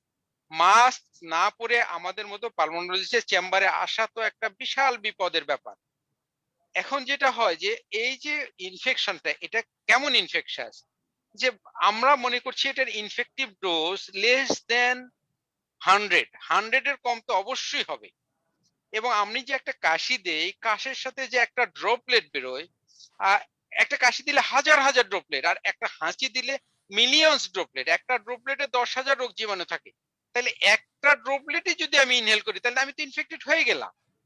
তাইলে আমি আমি যে আপনি যে তুমি যখন একটা হাসপাতালে যাচ্ছ, সেখানে যে অনেক রোগী আছে, তারা কাশছে, হাসি দিচ্ছে, তারা একটা পয়েন্ট সোর্স, এখানে যেই যাবে সেই ইনফেক্টেড হবে। সুতরাং ওই যে ডব্লিউএইচও যেটা শুরুতেই বলতেছিল যে আহ, সবসময় একটা মাস্ক পরতে হবে, জাকির বলেছে। এখন মাস্ক তো শুরুর দিকে বলতেছিল N95 পড়তে হবে, তাও 1876 সালের যেটা, এটা ওটা 8210 যেটা আছে সেটা না। আবার KN95 এটা ডাস্ট মাস্ক, এটা কাজ করে না। তো এখন তো মোটামুটি আমরা একটা জিনিস পরিষ্কার যে মূলত বাতাসের মাধ্যমেই এটা ছড়াচ্ছে। এবং আমরা মাস্ক পরে যদি সোশ্যাল ডিস্টেন্সিং মেনটেন করি বা গ্যাদারিংসটা অ্যাভয়েড করি, তাহলে কিন্তু অনেকটাই আমরা এটা প্রিভেন্ট করতে পারি। আর রুগী হিসেবে ওই বিপ্লব যেটা জাকির যেটা বললো, যে আমি নিজে একটা রুমে থেকেছি, তখনকার যে ফিলিংস, এটা আসলে রুগী না হলে বোঝা যাবে না। আমার দরজার সামনে আমার কাজের মেয়েটা বা আমার ওয়াইফ একটু একটা প্লেটে দিয়ে, আমি আমার প্লেটটাও আমি ঘরের মধ্যে আলাদা করে নিয়েছি। প্লেটটা দিতাম, ওরা ওদের প্লেট থেকে খাবারটা নিয়ে যে আমার প্লেটে ঢেলে দিত, আমি সেটা খেয়ে আমি আমার প্লেটটা পরিষ্কার করে আমার রুমের মধ্যে থাকতাম। এটা কঠিন। এবং ফ্যামিলিগতভাবে যেটা হয় যে কোভিড ডায়াগনোসিস হওয়ার আগেই কিন্তু আমরা অনেকটা এক্সপোজড হয়ে যাই। সুতরাং আমাদেরকে আইদার কোয়ারেন্টাইন অথবা আইসোলেশন, যদি সিমটম ডেভেলপ করে তাহলে তো আমাদেরকে স্ট্রেট আইসোলেশনে যেতে হবে এবং টেস্ট করতে হবে। আর যদি আমার সিমটম, যেমন সুমির যেটা আছে যে আপনার সিমটম ডেভেলপ করছে, আপনার টেস্ট করতে হবে, আপনাকে আইসোলেশনে যেতে হবে। এবং টেস্ট সেটা ডাক্তাররা আর কি করবে সেটা আলাদা কথা। আর যদি সিমটম ডেভেলপ না করে, সেক্ষেত্রে কোয়ারেন্টাইনে 2 থেকে 14 দিন থাকতে হবে, কারণ যে ইনকিউবেশন পিরিয়ড তো মাথায় রাখতে হবে। এটাই। আসলে আমাদের সাবধানতা অবলম্বন করতে হবে, সচেতন থাকতে হবে। আমি কিছু প্রশ্ন এসেছে, প্রশ্ন নিয়ে নেই। কারণ আমাদের বন্ধুরা লিখেছে, শওকত আকবর লিখেছে, নতুন তথ্য মতে করোনা ভাইরাস এখন বাতাসে ছড়ায়, আসুন সচেতন হই। আচ্ছা, আচ্ছা, প্রশ্ন না, আমার কথাটাই বলেছে, সচেতন হওয়ার কথা। আর মাসুদুর রহমান হাওলাদার লিখেছে, আমার প্রচন্ড সর্দি, নাক দিয়ে পানি পড়ে এবং মাথায় খুব চুলকায়, প্রতিকার জানতে চাই। কে? জাকির, উত্তর আচ্ছা, দিয়ে দাও। আমি হ্যাঁ, আচ্ছা ঠিক আছে, আমি রেসপন্স করছি। তো দুটো ব্যাপার, মাথায় চুলকানোটা সর্দির সাথে হয়তো বা ওরকম রিলেটেড না, বা কিছুটা অ্যালার্জিক কন্ডিশনে হতেও পারে। তবে প্রচন্ড সর্দি যেটা বলেছে, তো এটা আসলে কোভিডের সিমটম হতে পারে, অন্য ভাইরাসের সিমটমও হতে পারে। তবে যেহেতু এখন কোভিড চলছে, তা আমি ওনাকে পরামর্শ দিব যে উনি ওনার অ্যাভেইলেবিলিটি অনুযায়ী উনি আগে কোভিড টেস্টটা করে নেন। এখন উনি ওনার যে সর্দি আছে এর জন্য আসলে কিছু ওষুধ, এমন এটা ওভার দ্য কাউন্টারই আমরা বলি, যেমন কিছু যে অ্যান্টি অ্যালার্জিক ফেক্সোফেনাডিন, ফেক্সো বা বিভিন্ন নামে পাওয়া যায়, এটা উনি হয়তো খেতে পারে, ডেইলি একটা করে খেতে পারে কিছুদিন। এবং একই সাথে আমি ওনাকে বলবো যে আপনি অবশ্যই কোভিড টেস্টটা করিয়ে নেন, শিওর হয়ে নেন। মোটামুটি শিওর হওয়া তো যায় 70% ক্ষেত্রে আরটিপিসিআর পজিটিভ, এবং প্রথম উইকে যদি আপনি থেকে থাকেন চান্সটা বেশি, আমাদের বন্ধু সফিউর বলছিল। তো টেস্টটা করে নেন, আর এর মধ্যে একটু সর্দির জন্য একটু ওষুধ খেয়ে নিতে পারেন। তো সেই ক্ষেত্রে আপনি টেস্ট যখন পেয়ে যাবেন তখন যদি কোভিড হয় সেই রিলেটেড আপনি নিকটবর্তী চিকিৎসক দেখাবেন অথবা কথা বলে নেবেন। আর যদি সাধারণ সর্দি থাকে তো হয়তো আপনার এটা কিছুদিনের মধ্যে সেরে যাবে। আচ্ছা, আমাদের আরেকজন বন্ধু নার্গিস আফরোজ লিখেছে, আগে আমরা জানতাম করোনা কিছুটা ভারী ভাইরাস, তাই বাতাসে এটি ছড়ায় না, কিন্তু এবার বলা হচ্ছে করোনা ভাইরাস বাতাসে ছড়ায়। এই বিষয়ে একটু জানতে চাই বন্ধুরা। আমি আজাদের কাছে যেতে চাচ্ছি। আচ্ছা আচ্ছা, আজাদের কাছে যাবো। হ্যাঁ, যেটা আসলে করোনা একটু বড় ধরনের ভাইরাস। তো এটা বাতাস শুরুর দিকে কিন্তু অনেক রকমের কথা হয়েছে। ইভেন কিছু কিছু স্টাডিতে যে 27 ফিট দূরে ছিল সেখানেও করোনা ভাইরাস ভেসে গেছে, সেটাও আসছে। তবে শুরু থেকে এটা ঠিক, করোনা ভাইরাস কিন্তু আলাদা না। এটা যখন এটা ছড়াই হলো ড্রপলেটের মাধ্যমে। আমি যখন কাশির মধ্যে লালা থাকে, লালাগুলো ছোট ছোট ড্রপলেট হয়। এগুলো এগুলো যদি 1 থেকে 5 মাইক্রন বা অর্থাৎ 1 মিলিমিটারের 1000 ভাগের 1 ভাগ হলো 1 মাইক্রন। তো সেটার 1 to 5 মাইক্রন সাইজ, যেগুলো ছোট সাইজ, সেটা সরাসরি আমাদের শ্বাসের সাথে ফুসফুসে চলে যেতে পারে। এখন যেটা হয়, বড় বড় ড্রপলেট যেগুলো, সেগুলো তাড়াতাড়ি ড্রপ ডাউন হয়। কিন্তু ছোট ড্রপলেট যেগুলো থাকে সেগুলো কিন্তু বাতাসে অনেকটা সময় ভেসে থাকতে পারে। অনেক সময় কিছু কিছু ক্ষেত্রে দেখা যাচ্ছে আপনি যে 8 ঘন্টার মতো বাতাসে ভেসে থাকতে পারে। এবং বিশেষ করে সারা ওয়ার্ল্ডে ছড়াইছে কিভাবে, শুধু এই ড্রপলেট গুলো এবং এয়ার কন্ডিশনার কি করে, সে আমার রুমের ভিতর থেকে বাতাসটাকে টেনে নেয়, তারপর আবার এই বাতাসটাকে ঠান্ডা করে আবার ছাড়ে। নর্মালি ড্রপলেট যেটা 3 ফিট বা 3 থেকে 6 ফিটের মধ্যে ড্রপ ডাউন হয়ে যাওয়ার কথা ছিল, সে ড্রপ ডাউন না হয়ে রুমের মধ্যে রিসার্কুলেট করছে।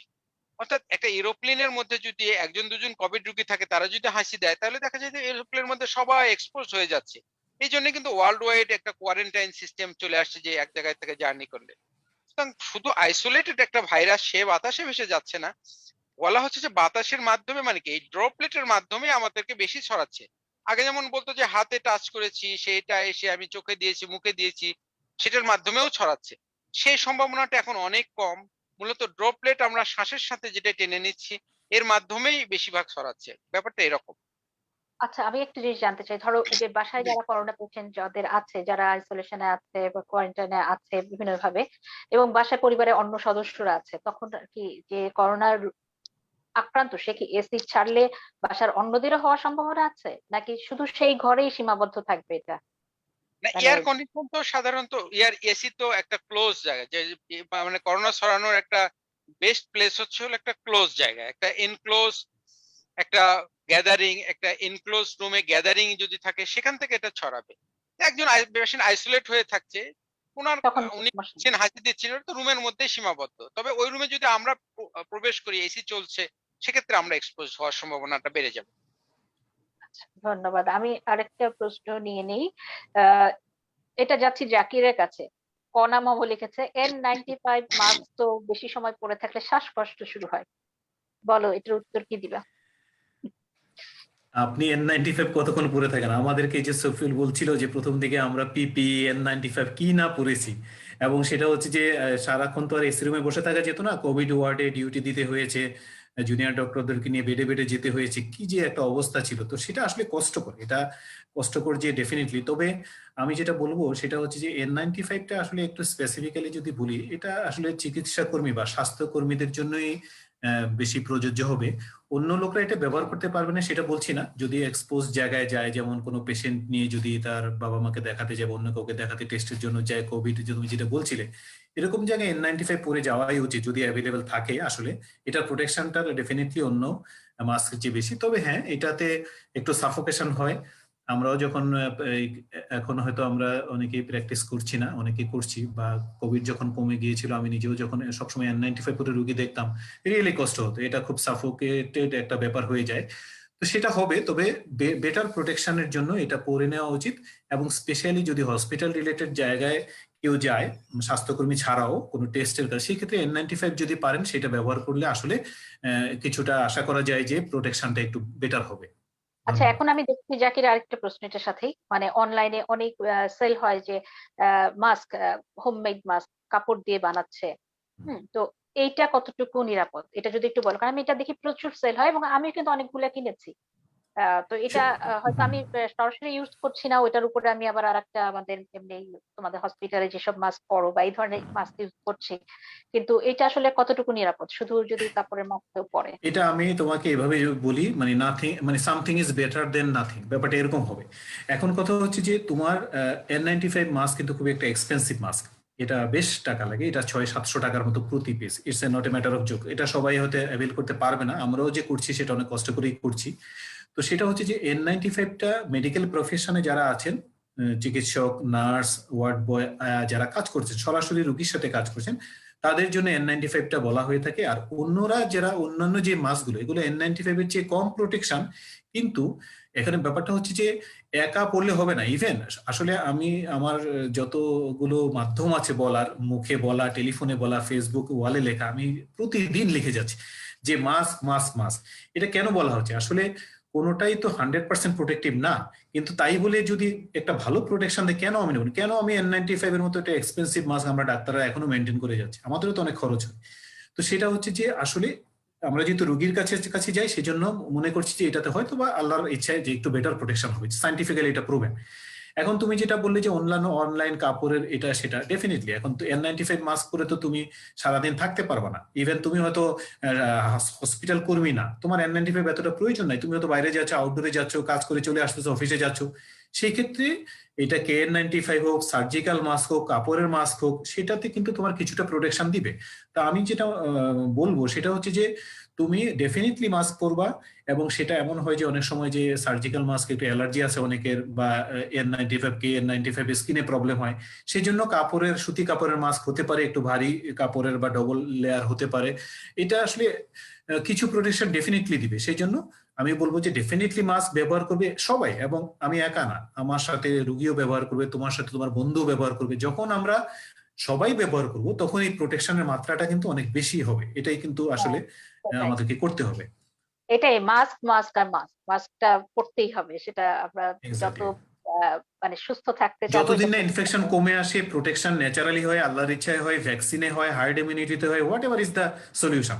এটা তো হয়তো বছরের পর বছর থাকবে না, যেমন স্প্যানিশ ফ্লু ছিল 2 বছর ছিল, এখন আমাদের এটা 1 বছর পার হয়ে গিয়েছে, স্ট্রেন আসছে, স্ট্রেন আরো আসতে পারে, কিন্তু ভ্যাকসিনও হয়তো নতুন ডেভেলপ করবে, আমাদের ইনফেকশন হয়েও রেটটা কমে আসবে, ন্যাচারাল ইমিউনিটি, সবকিছু মিলে আবার আল্লাহর ইচ্ছা এমনও হতে পারে যে আগামী মাসে দেখবো যে একেবারে ফ্ল্যাট হয়ে গেছে, হতে পারে, এভরিথিং ইজ পসিবল। শুধু এর মাঝখানে ইনশাআল্লাহ। কিন্তু আমাদেরকে মাস্ক ব্যবহার এবার করতেই হবে। একদম, এবার আমি আজাদের কাছে চলে যাব। আজাদ, একটা বন্ধু, আমাদের আরেকজন বন্ধু প্রশ্ন করেছে, আসাদুল ইসলাম স্বপন বন্ধু, আমার অনেক দিন যাবত কাশি, এখন কি করতে পারি? আমি কি তোমাকে দেখাতে পারি কিনা? পারলে আসলে কাকে দেখাতে পারো প্রশ্নটা লেখেনি কার নাম, কিন্তু কাশি দেখে আমি তোমার কাছে গেলাম। হ্যাঁ, ও আসলে আচ্ছা, কোন বন্ধুর কাছে দেখাতে ধন্যবাদ। পারে তুমি, লেখেনি। আমি তো তো কাশিরই ডাক্তার, কাশিরই ডাক্তার। তো সত্যি বলতেছে, কাশের অনেক কারণ আছে, সব কারণ তো এখানে বলাও সম্ভব নয়। এখন এই মুহূর্তে দীর্ঘদিন যাবৎ কাশি, যেটা হয়তো আমরা যেটা মনে করছি সেটা করোনার কারণে হওয়ার সম্ভাবনা খুবই মিনিমাম। কারণ করোনা হয়ে যদি কাশি হয়, তাহলে করোনা হয়ে গেছে, তারপরে ভালো হওয়ার পরে অনেকের অনেকদিন যাবৎ কাশিটা থাকে। এখন দীর্ঘদিন বলতে ও ও আসলে কি বোঝাতে চেয়েছে সেটাও তো আমি বুঝছি না। এটা আচ্ছা, ম্যাটার অফ আমি মান্থ বলবো, না আমি ইয়ার। আমি আজাদ, আমি একটু ডিস্টার্ব করি তোমাকে, আমি বলবো যেহেতু এখানে একটা লম্বা সময়ের ব্যাপার আছে এবং বেশ কিছু তথ্য দরকার আছে, হ্যাঁ, সারা বাংলা স্বাস্থ্য ফোরামের আমাদের বন্ধুদেরকে বলবো যে তোমার সাথে আমাদের ওই বন্ধুকে যোগাযোগ করানোর ব্যবস্থা করে দিতে, তোমরা একদম সরাসরি কথা মোস্ট বলবে। Welcome, most welcome. চলে আসুক। আমার আমি আমার আমার ফোন নাম্বার তো আছে, যদি চায় আমার চেম্বারেও আসতে পারে, আমি ফোনেও যদি কোনো পরামর্শ দিতে পারি আমি দিব অবশ্যই, ইনশাআল্লাহ। ঠিক আছে।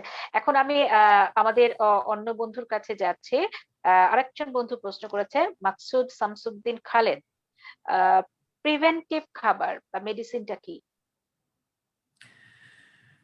হ্যাঁ, এটা যদি আমি এভাবে বলি যে প্রিভেন্টিভ খাবার, প্রিভেন্টিভ আসলে মেজার হচ্ছে যেগুলো বললাম যে স্বাস্থ্যবিধি মেনে চলা।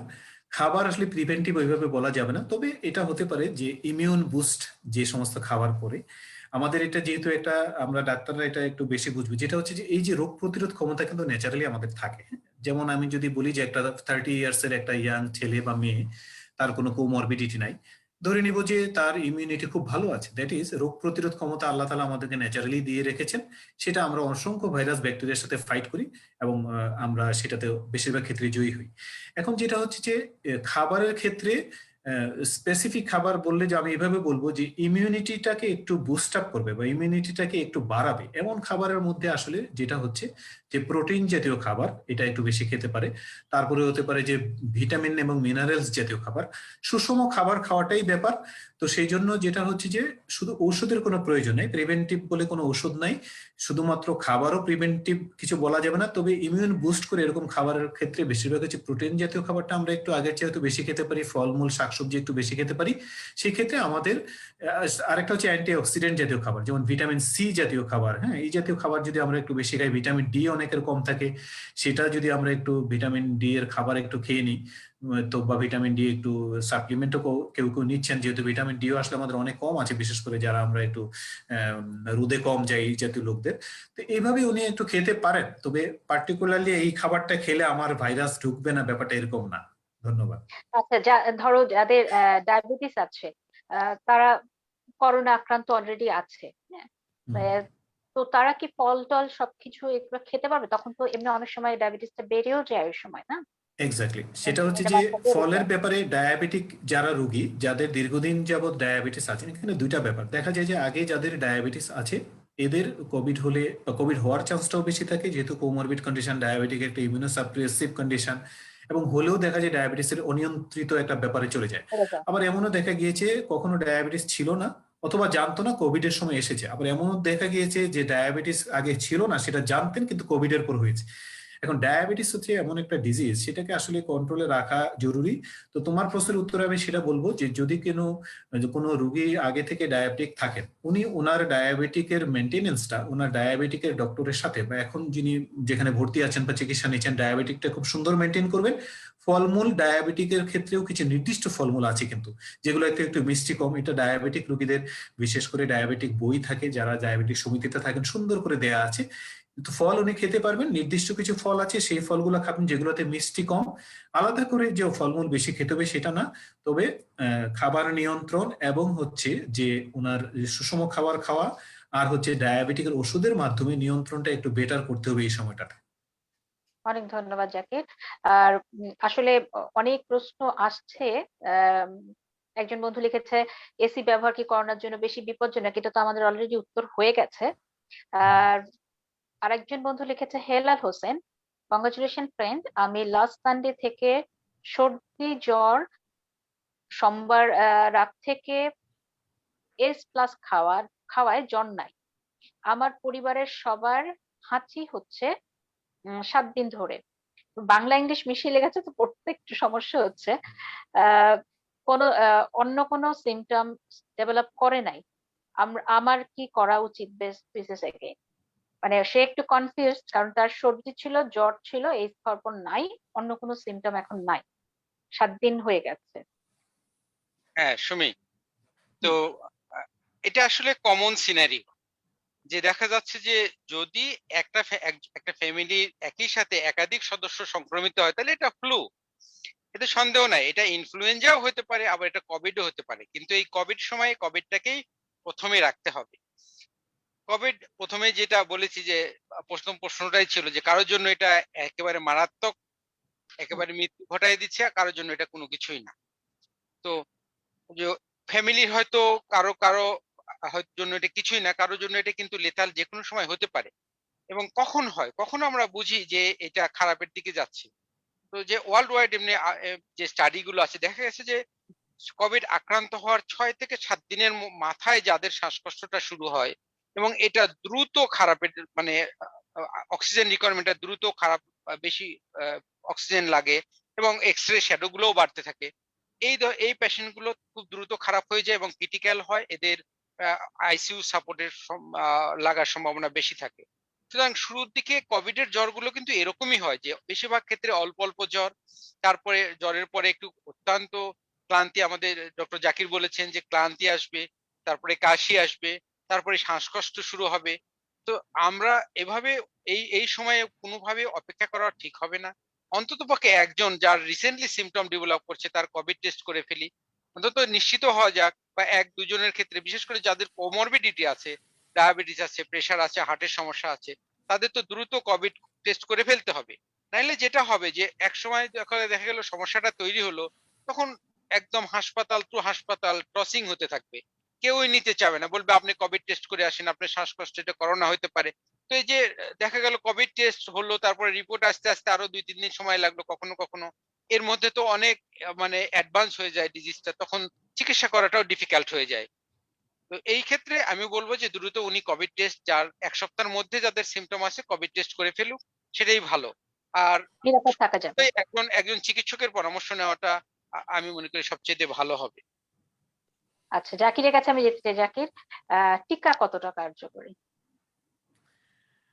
খুবই বার্নিং কোশ্চেন, টিকা কতটা কার্যকরী। তো আমরা যখন গত বছর কোভিডে শুরুটা দেখলাম চায়না থেকে, তারপরে ইউরোপ, আমেরিকা, বাংলাদেশ, সাবকন্টিনেন্ট, সারা পৃথিবী ছড়ালো, তখন আমরা ডেফিনেটলি সবাই আমরা আতঙ্কিত ছিলাম যে এই রোগটা একেবারে সারা পৃথিবীতে এত কম সময়ে ছড়িয়ে পড়লো। সায়েন্টিস্টরাও বসেনি, তারাও কিন্তু চেষ্টা করে যাচ্ছিলেন। তো অপেক্ষায় ছিলাম যে কবে আসবে টিকা। আমাদের সবার জীবন জীবিকা, ইভেন আমাদের ডক্টররা ও আমরাও খুব বিপদে পড়ে গেলাম যে আমাদের প্রাইভেট প্র্যাকটিস বা হসপিটালে রুগী দেখা সবকিছু কমে গেল। এরকম সবার উপরেই আসলে কোভিড এর একটা ইম্প্যাক্ট আছে। অর্থনৈতিক জীবন যদি আমি বলি, এটা সাফার করছে সারা পৃথিবীতে। তো তখন একটা আমরা চিন্তা করলাম যে যদি ভ্যাকসিনটা আসতো, যদি তাড়াতাড়ি আসতো। তো এখন ভ্যাকসিনের ক্ষেত্রে দেখা গিয়েছে যে হ্যাঁ, এই ভ্যাকসিনটা যেটাই এসেছে বা যে কয়টা ভ্যাকসিনই এসেছে, আমরা জানি যে Oxford, AstraZeneca, Pfizer, Moderna, Johnson and Johnson, মানে চায়নার ভ্যাকসিন, অনেক কিছু এসেছে আসলে। তো এই ভ্যাকসিন গুলো যখন আসলো, তখন কিন্তু প্রথম দিকে আমরা সবাই আশ্বস্ত যে ভ্যাকসিন দিয়ে দিলাম, আমার ওদের কোভিড হবে না। তো যেটা দেখা যাচ্ছে এখন যে এই যে ইতিমধ্যে যে ভ্যাকসিন গুলো হয়েছে, আবিষ্কার হয়েছে, এর মধ্যে যে ফাইজারের ভ্যাকসিন, সেটাই এখনো পর্যন্ত একটু মোর প্রোটেক্টিভ। মানে ওনাদের স্টাডিতে দেখা যাচ্ছে যে ট্রেডিশনাল যে প্রথম যে ভ্যারিয়েন্টটা ছিল, চায়না ভ্যারিয়েন্ট বা ইভেন যে ইউকে ভেরিয়েন্ট, এইগুলোতেও দেখা যাচ্ছে যে ভালো কাজ করছে। ফাইজার, দেন হচ্ছে মডার্না, দেন হচ্ছে যে আমাদের এই যে অক্সফোর্ড অ্যাস্ট্রাজেনেকার ভ্যাকসিন বা চায়নার যে ভ্যাকসিন গুলো, সেটাও একটু কম কার্যকরী। নতুন স্ট্রেন গুলার এগেনস্টে, বিশেষ করে যেটা সাউথ আফ্রিকান স্ট্রেন বা ব্রাজিলীয় স্ট্রেন যেগুলো হচ্ছে কোনো কোনো জায়গা আছে, এগুলোতে দেখা যাচ্ছে যে ভ্যাকসিন দেওয়ার পরেও, 2 ডোজ ভ্যাকসিন দেওয়ার পরেও, অপটিমাম সময় পার হওয়ার পরেও, যেটা আমরা বলি যে সেকেন্ড ডোজ ভ্যাকসিনের 15 দিন পর থেকে এই প্রোটেকশনটা বেশ ভালো প্রোটেকশন এবং এটা কয়েক মাস থাকতে পারে। কিন্তু দেখা যাচ্ছে এরকমও যে ইভেন আমাদের যে অক্সফোর্ডের ভ্যাকসিন দেওয়া হয়েছে, তারপরেও কিন্তু কেউ ইনফেক্টেড হয়েছে। তো এখানে একটা ব্যাপার হচ্ছে যে তাহলে ভ্যাকসিনের কার্যকারিতা কি নাই? অবশ্যই আছে। সেটা হচ্ছে যে আমাদের দেশে যে ভ্যাকসিনটা আছে, আসলে ভ্যাকসিন নিয়ে কারাকারি চলছে, খুব স্বাভাবিক। সারা পৃথিবী জুড়ে যেহেতু ডিজিজটা, সবাই চেষ্টা করছে যে ভ্যাকসিনটা নেওয়ার। আবার ভ্যাকসিনের লিমিটেশনও আছে, যেমন ফাইজারের ভ্যাকসিন খুব কোল্ড চেনে রাখা লাগে, -70, -50, -80 এরকম টেম্পারেচার লাগে, যেটা আসলে উন্নত বিশ্ব ছাড়া সম্ভব না এটাকে মেনটেন করা। তো যে ভ্যাকসিনটা আমাদের আসলো বাংলাদেশে, সেটা হচ্ছে যে অক্সফোর্ড অ্যাস্ট্রাজেনেকার ইনভেনশন, কিন্তু এটা ভারতে তৈরি হয়েছে। তো সেটা কিন্তু ওনাদের স্টাডিতে বলেছিল যে এটা চায়না ভেরিয়েন্টের এগেনস্টে বা ইভেন ইউকে ভেরিয়েন্টের এগেনস্টে কতটুকু কাজ করবে, 2টা ডোজ নেয়ার পরে maximum 70% on an average protection দিবে। দ্যাট ইজ, আমি 2টা ভ্যাকসিন 2টা ডোজ নিলাম, তার কতদিন পর সেকেন্ড ডোজটা কতদিন পর কার্যকরী হবে? হ্যাঁ, ধরো যেটা হচ্ছে আমি আসলে বুঝতে পেরেছি। থেকে দাও। হ্যাঁ, আমি তোমাকে প্রথমে যেটা বলা হলো যে 1 মাস অ্যাপার্টে দিবে। তো মানে দ্যাট ইজ, প্রথম ভ্যাকসিন দেওয়ার পরে 1 মাস পরে দ্বিতীয় ভ্যাকসিন দিবে।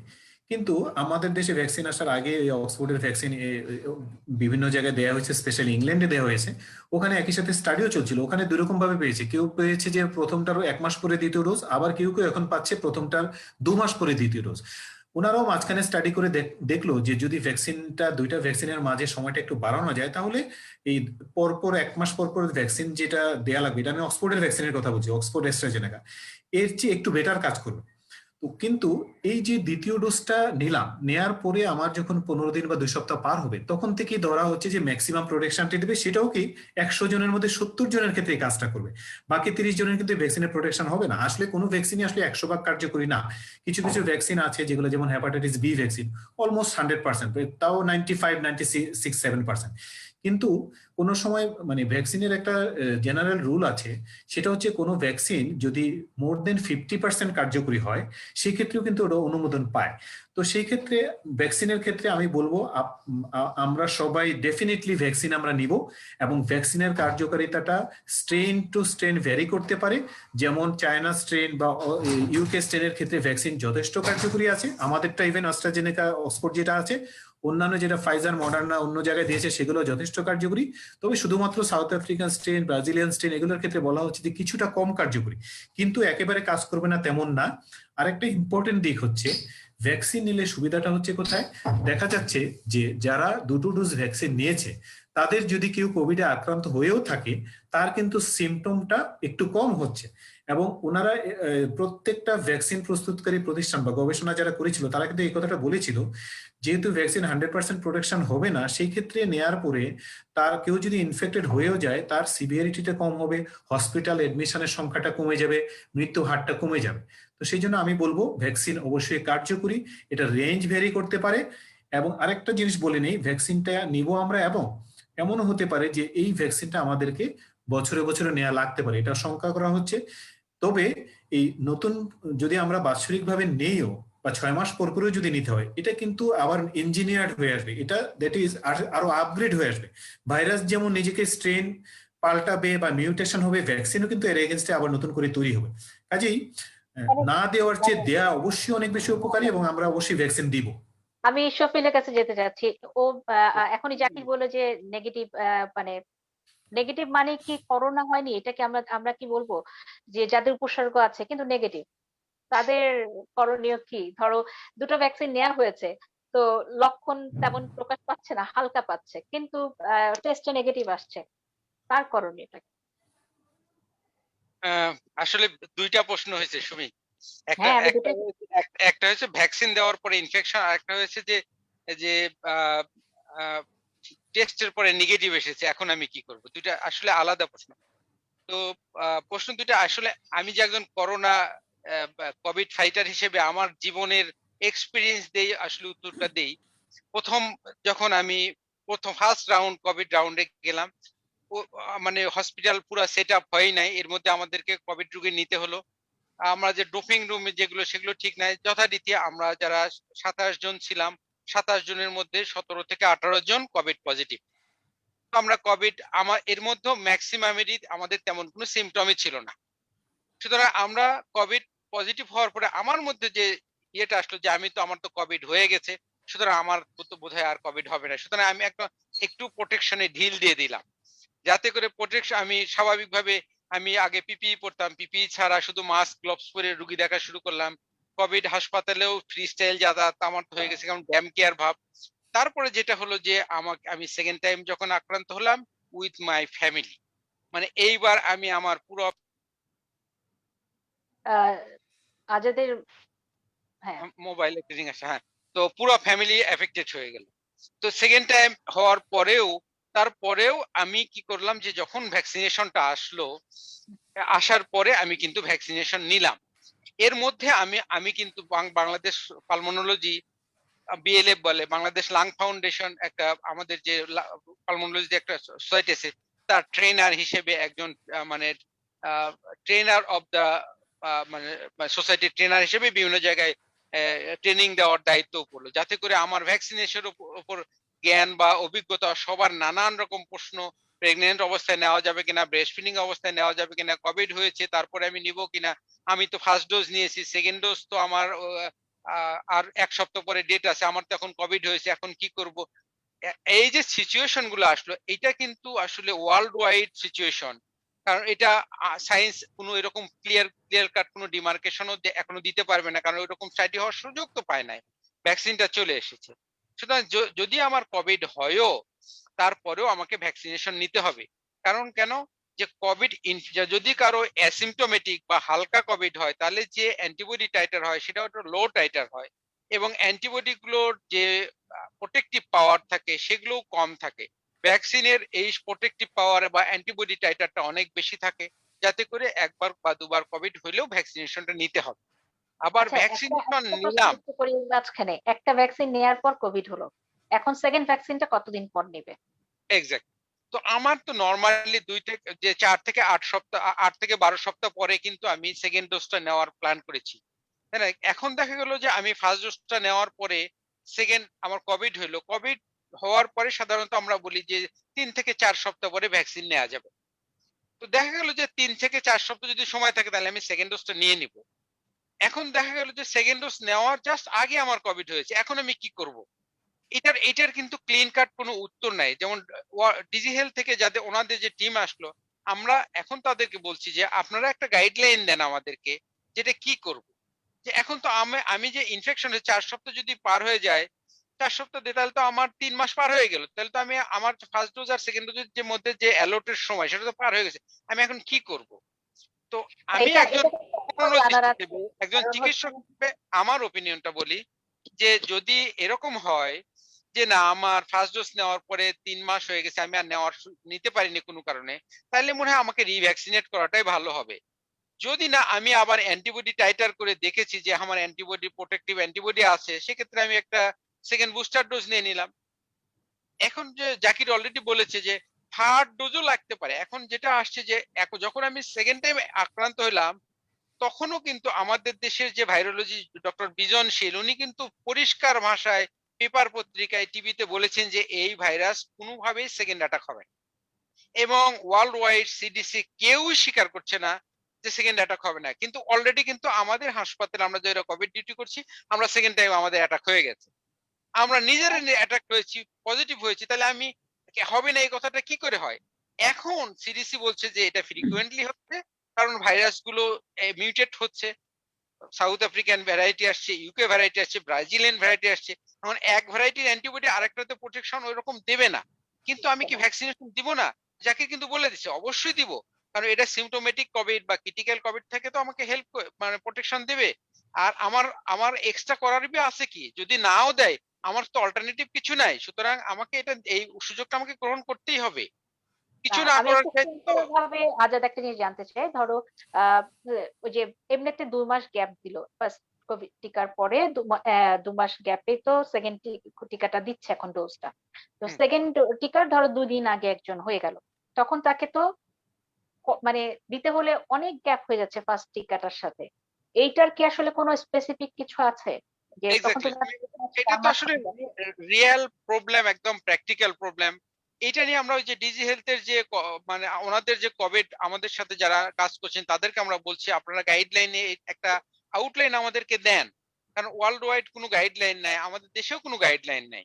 এবং আমার ব্যক্তিগতভাবে আমি যেটা বলছিলাম, যদি আমি অ্যান্টিবডি টাইটার করতে পারি এবং দেখা গেল যে আমার কোভিড আক্রান্ত হওয়ার 4 সপ্তাহ পরে অ্যান্টিবডি টাইটার করে দেখলাম যে হ্যাঁ আমার একটা গুড অ্যান্টিবডি টাইটার আছে, সেক্ষেত্রে হয়তো একটা বুস্টার ডোজ দিলেই হবে। কারণ একটা কথা কিন্তু ওয়ার্ল্ড ওয়াইড হয়েছে যে যার একবার কোভিড হয়েছে সে যদি একটা ডোজও নেয় সেটাও বুস্টার হিসেবে কাজ করবে।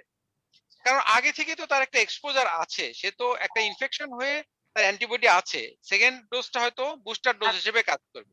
আমি এখন মানে আমাদের এত প্রশ্ন আসছে, আমাদের সময় কিন্তু অলরেডি আমরা আমাদের নির্দিষ্ট সময়ের চেয়েও বেশি সময় পার করে ফেলেছি। কারণ আজকে যেহেতু অনুষ্ঠানটাকে আমরা একটু অন্যভাবে সাজিয়েছি। উর্মি লিপি লিখেছে, আহ, আমি একজন bank manager, though we are not treating frontliner, what precautions can I take in office and after coming home? Do I need to stay separate home? এটা তো কিছুটা আলোচনা হয়ে গেছে, তারপরেও জাকির একটু বলতে পারো। আচ্ছা, উনি আমরা একটু সংক্ষেপে উত্তরগুলো দেই, এখন সময় খুব একটা নেই। না, ঠিক আছে, সংক্ষেপে দিচ্ছি যে উনি ব্যাংকার, ডেফিনেটলি ব্যাংকাররাও কিন্তু খুব বেশি পাবলিক দ্বারা এক্সপোজড হয়। ব্যাংকারদের কাজ রিয়েলি আমাদের, আমি বলবো আমাদের মতো, ইভেন কোনো কোনো ক্ষেত্রে আমাদের চেয়েও বেশি যারা ফ্রন্ট ডেস্কে কাজ করেন বা বিভিন্ন ট্রানজেকশনে কাজ করেন, ব্যাংকারদের রিয়েলি এখনো এই এই রোজার মাসে তো আরো বেশি প্রবলেম হচ্ছে। তো ব্যাংকারদের ক্ষেত্রে যেটা বলবো যে আমি ডেফিনেটলি ওনাদের যেহেতু মিক্স আপটা সাধারণ লোকের সাথে হয়, ওনাদের প্রিকশন এটাই হবে যতটুকু সম্ভব ডিস্টেন্স মেনটেন করে, যে একটা কাস্টমার ওনার সাথে বা একটা ক্লায়েন্ট যে কথা বলছেন এই দূরত্বটা যাতে অ্যাটলিস্ট 3 ফিট হয়, বা এটা 4 থেকে 5 ফিট বা 6 ফিট হতে পারে, ইটস ভেরি গুড। এটা হতে পারে ব্যাংকে যারা ঢুকবে ক্লায়েন্টরা, তারা গেট থেকেই স্যানিটাইজড যতটুকু সম্ভব তার হাত স্যানিটাইজ করতে পারে। মাস্ক পরা ছাড়া কাউকে ঢুকতে দেওয়া যাবে না, নো মাস্ক নো সার্ভিস যেটা বলা হচ্ছে, এটা স্ট্রিক্টলি মেনটেন করতে হবে।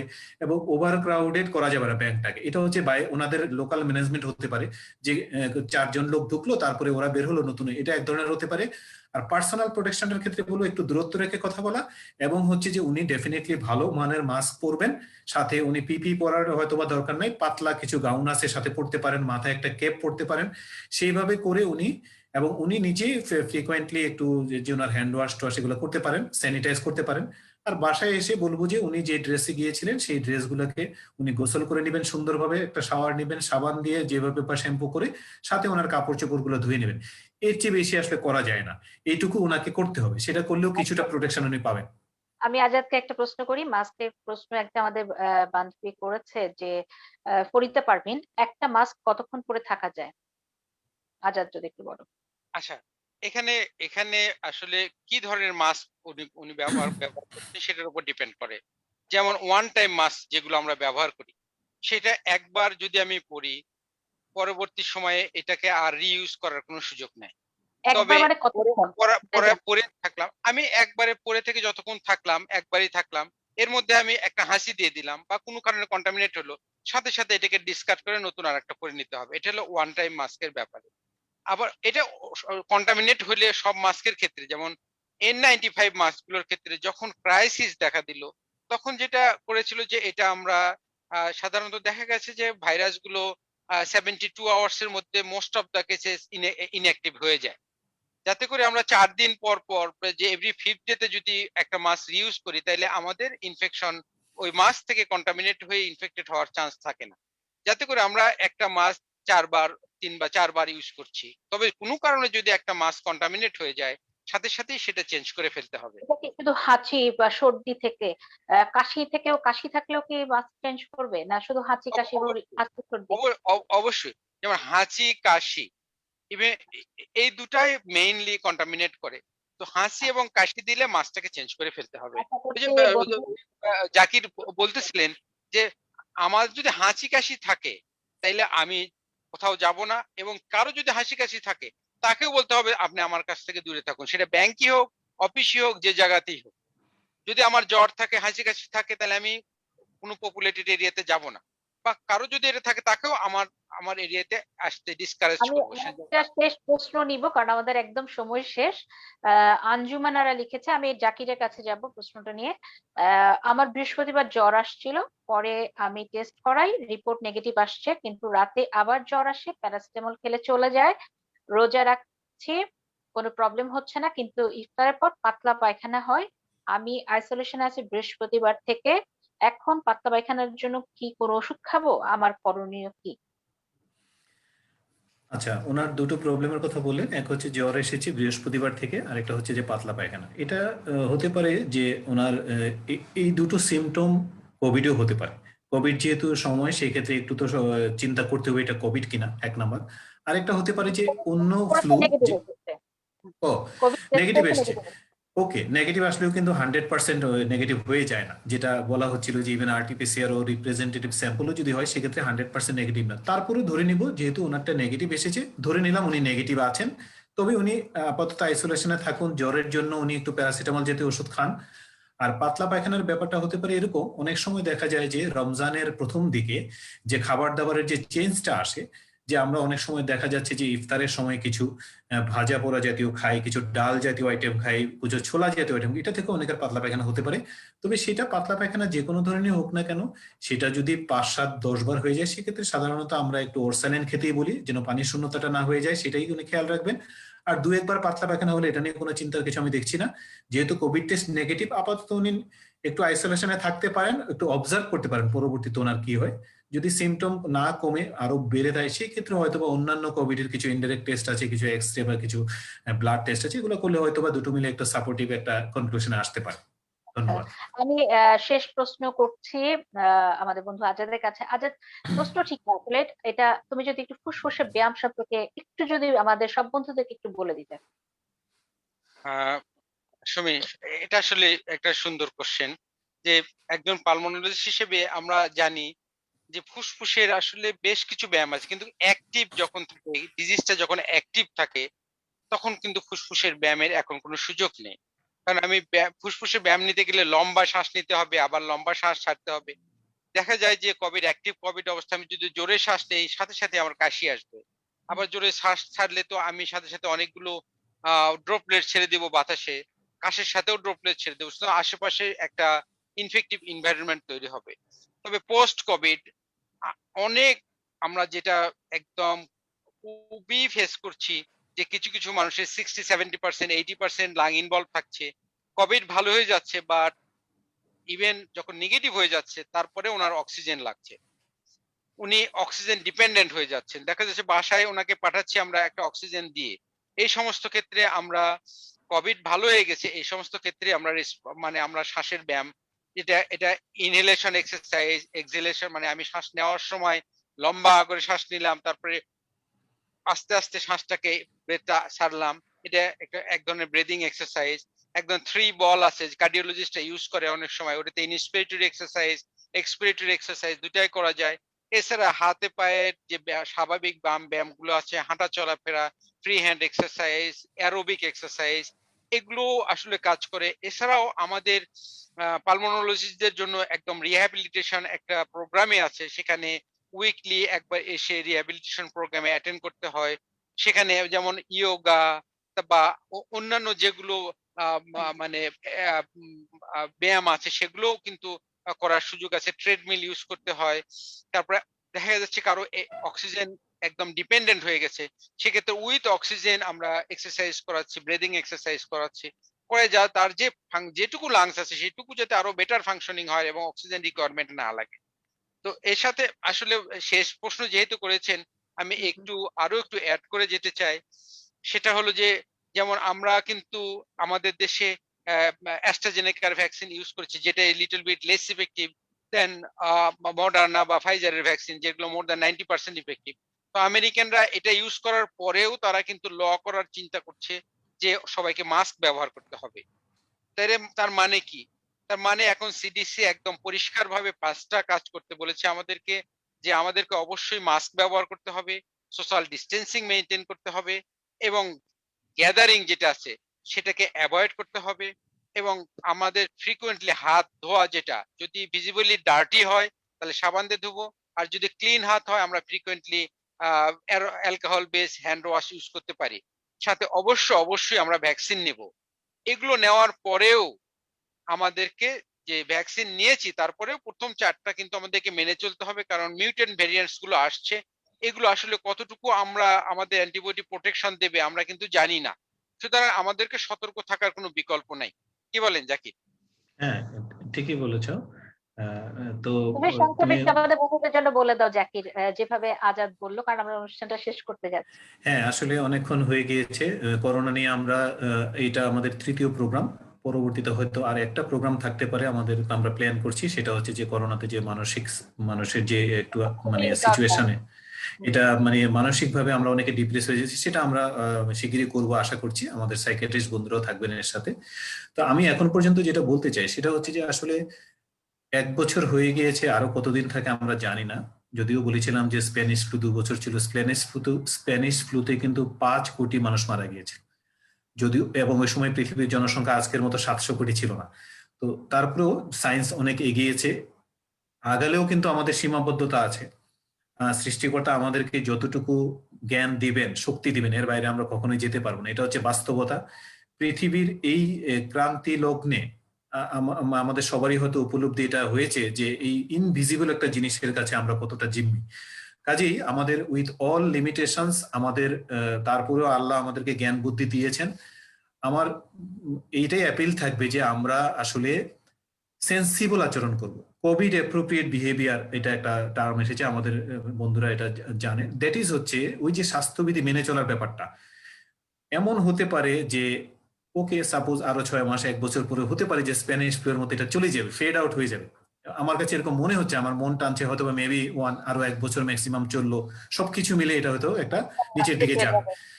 কিন্তু আমাদেরকে সেই সময়টা পর্যন্ত ধৈর্য ধরতেই হবে। এই যে গ্যাদারিং এর কথা বলা হলো, আমি আসলে বলতে চাই সেটা, এই আমাদের যে কোনো ধরনের গ্যাদারিং, এটা সামাজিক, মানে সাংস্কৃতিক, রাজনৈতিক, ধর্মীয় যে কোনো গ্যাদারিং, এটা অ্যাভয়েড করতেই হবে। আমরা সেন্সিবল আচরণ করব, আমরা শিক্ষিত মানুষের মতো আচরণ করব, এবং একা করলে হবে না। আমি বারবারই বলছি কিন্তু যে সবাইকে এটাতে উদ্বুদ্ধ করতে হবে, যে যার লেভেল থেকে উদ্বুদ্ধ করতে হবে, প্রয়োজনে মাস্ক কিনে দিতে হবে, বলতে হবে। এটা ব্যক্তিগতভাবে হোক, সামাজিকভাবে হোক, রাষ্ট্রীয়ভাবে হোক। আমি একটা কথাই বলবো, ইভেন মাঝে মাঝে অনেক রূঢ় কথাও বলে ফেলি, যে মাস্ক পরাতে যারা মানতে চায় না তাদেরকে বাধ্য করতে হবে। আমার কথা হচ্ছে যে এটা রাষ্ট্রীয় ভাবে করতে হবে, সামাজিক ভাবে করতে হবে। মাস্ক ছাড়া কোনো বিকল্প নাই, যতদিন পর্যন্ত না এফেক্টিভ ভ্যাকসিন আমরা দিতে পারি, ন্যাচারাল হার্ড ইমিউনিটি আসে, ফেড আউট হয়ে যায় ন্যাচারালি, আল্লাহর ইচ্ছায় হয়ে যায়, এই পর্যন্ত আমাদেরকে সেন্সিবল আচরণ করতে হবে। শুধুমাত্র মাস্ক পরে সবাই যদি মাস্ক, সবাই বলতে 100% বললাম না, আমি তো মনে করি 70 থেকে 80 ভাগ লোক যদি মাস্ক পরে, এটা যে কোনো ধরনের হোক না কেন, এই ইনফেকশন কমতে বাধ্য। এবং এটা কোনোভাবেই এর বিকল্প নাই, সেটা আমরা করব। এবং সুযোগ পেলে আমরা হাত ধুবো, ডিস্টেন্স মেনটেন করবো, গ্যাদারিং এ যেমন যে কথাগুলো আমার বন্ধু বললো, না, আসলে এতক্ষণ আমরা আমরা মেনে অনেকদিন ধরে চলবো। জেনে গেছি এই জিনিসগুলো, সবাই আমরা কম বেশি জানি, হয়তো মানি না, তো আমরা সেটা এক্স্যাক্টলি, মানবো, তাই তো? এক্স্যাক্টলি। আর জাকির, মানে তোমাকে অনেক ধন্যবাদ। আজাদ, তোমাকে অনেক ধন্যবাদ, তোমরা অনেক ব্যস্ত, তার মধ্যেও সময় দিয়েছো। আর আজাদকে পেয়ে তো আমার মনে হয় যে আজকে আমাদের অনেক বন্ধুদের আরো সাহস বেড়ে গেল যে বক্ষব্যাধির যে কোনো সমস্যায় আজাদকে পাওয়া যাবে। জাকির তো আছেই অনেকদিন থেকে আমাদের সাথে। আর আজকে আসলে আমরা চেষ্টা করেছিলাম যে আমাদের অনুষ্ঠানটাকে একটু ভিন্নভাবে সাজাতে, কারণ প্রথমেই বলেছি যে আমাদের বন্ধু আহ প্রথম করোনা যুদ্ধের প্রথম শহীদ আমাদের বন্ধু ডাক্তার মঈনুদ্দিনকে স্মরণ করেছি আজকে একটু আমরা। এবং এই জন্য ডাক্তার সাজ্জাদ আমাদের সাথে ছিল, সাজ্জাদকে অসংখ্য ধন্যবাদ। আজাদ কিছু বলেছে মঈন সম্পর্কে, আমরা কিছু জেনেছি, এই জন্য অনেক ধন্যবাদ।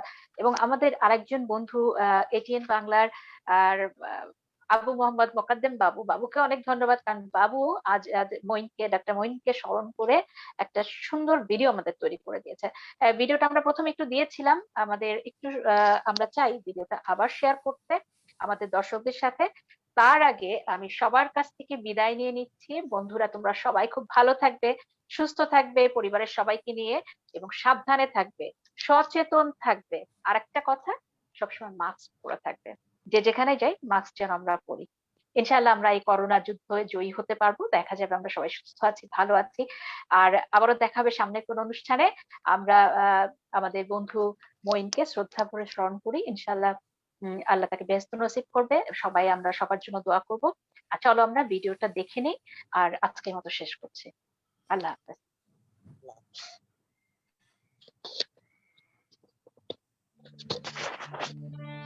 পৃথিবীতে ভয়ঙ্কর এক মহামারী এসেছিল। দেশে দেশে অনেক মানুষ মরে গিয়েছিল। সব মানুষ ঘরে বন্দি ছিল। তাদের বাঁচাতে কত কত সাংবাদিক, পুলিশ, আর্মি, ডেলিভারি ম্যান সবাই ঝাঁপিয়ে পড়েছিল। নিশ্চিত বিপদ জেনেও জীবনের মায়া তুচ্ছ করে মানুষের সেবায় সবচেয়ে সাহসী ছিল আমাদের নার্স আর ডাক্তারেরা। তাদেরই ভিড়ে জীবন দিয়েছিলেন ডাক্তার মঈনুদ্দিন।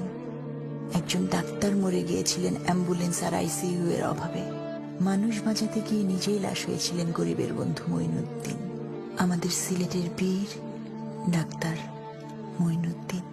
মঈনুদ্দিন, মঈনুদ্দিন, জিতেছে জীবনে, হেরেছে মৃত্যু, কি করে শোধিব ঋণ।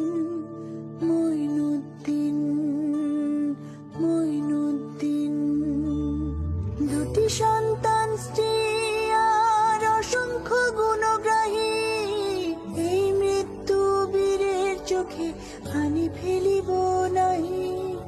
দুটি সন্তান, স্ত্রী আর অসংখ্য গুণগ্রাহী, এই মৃত্যু বীরের চোখে হানি ফেলিব নাহি।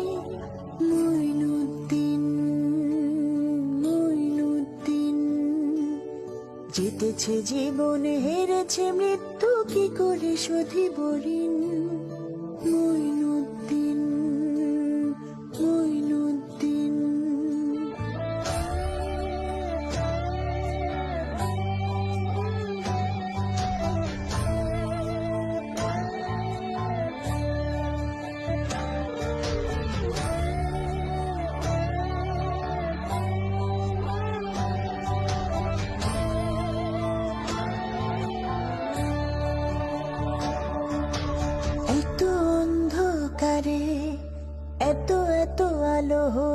যারা জীবন জ্বালাতে পারে, তারা কোন মাটিতে গড়া সকলে উজাড়ে।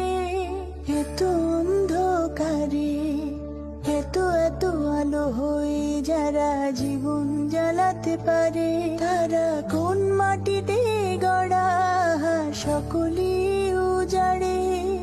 কি সাহস মঈনুদ্দিন, কি সাহস নার্স ডাক্তার, এমন করে সামনে থেকে কে লড়বে আর? মঈনুদ্দিন, মঈনুদ্দিন জিতেছে জীবন, হেরেছে মৃত্যু, কি করে শোধিব ঋণ? মঈনুদ্দিন, মঈনুদ্দিন।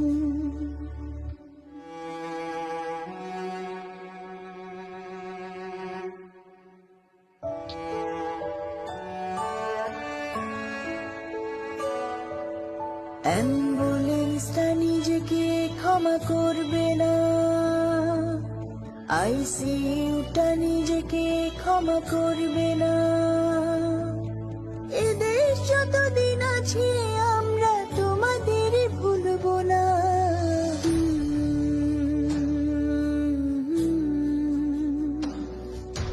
জিতেছে জীবন, হেরেছে মৃত্যু, কি করে শোধিব ঋণ?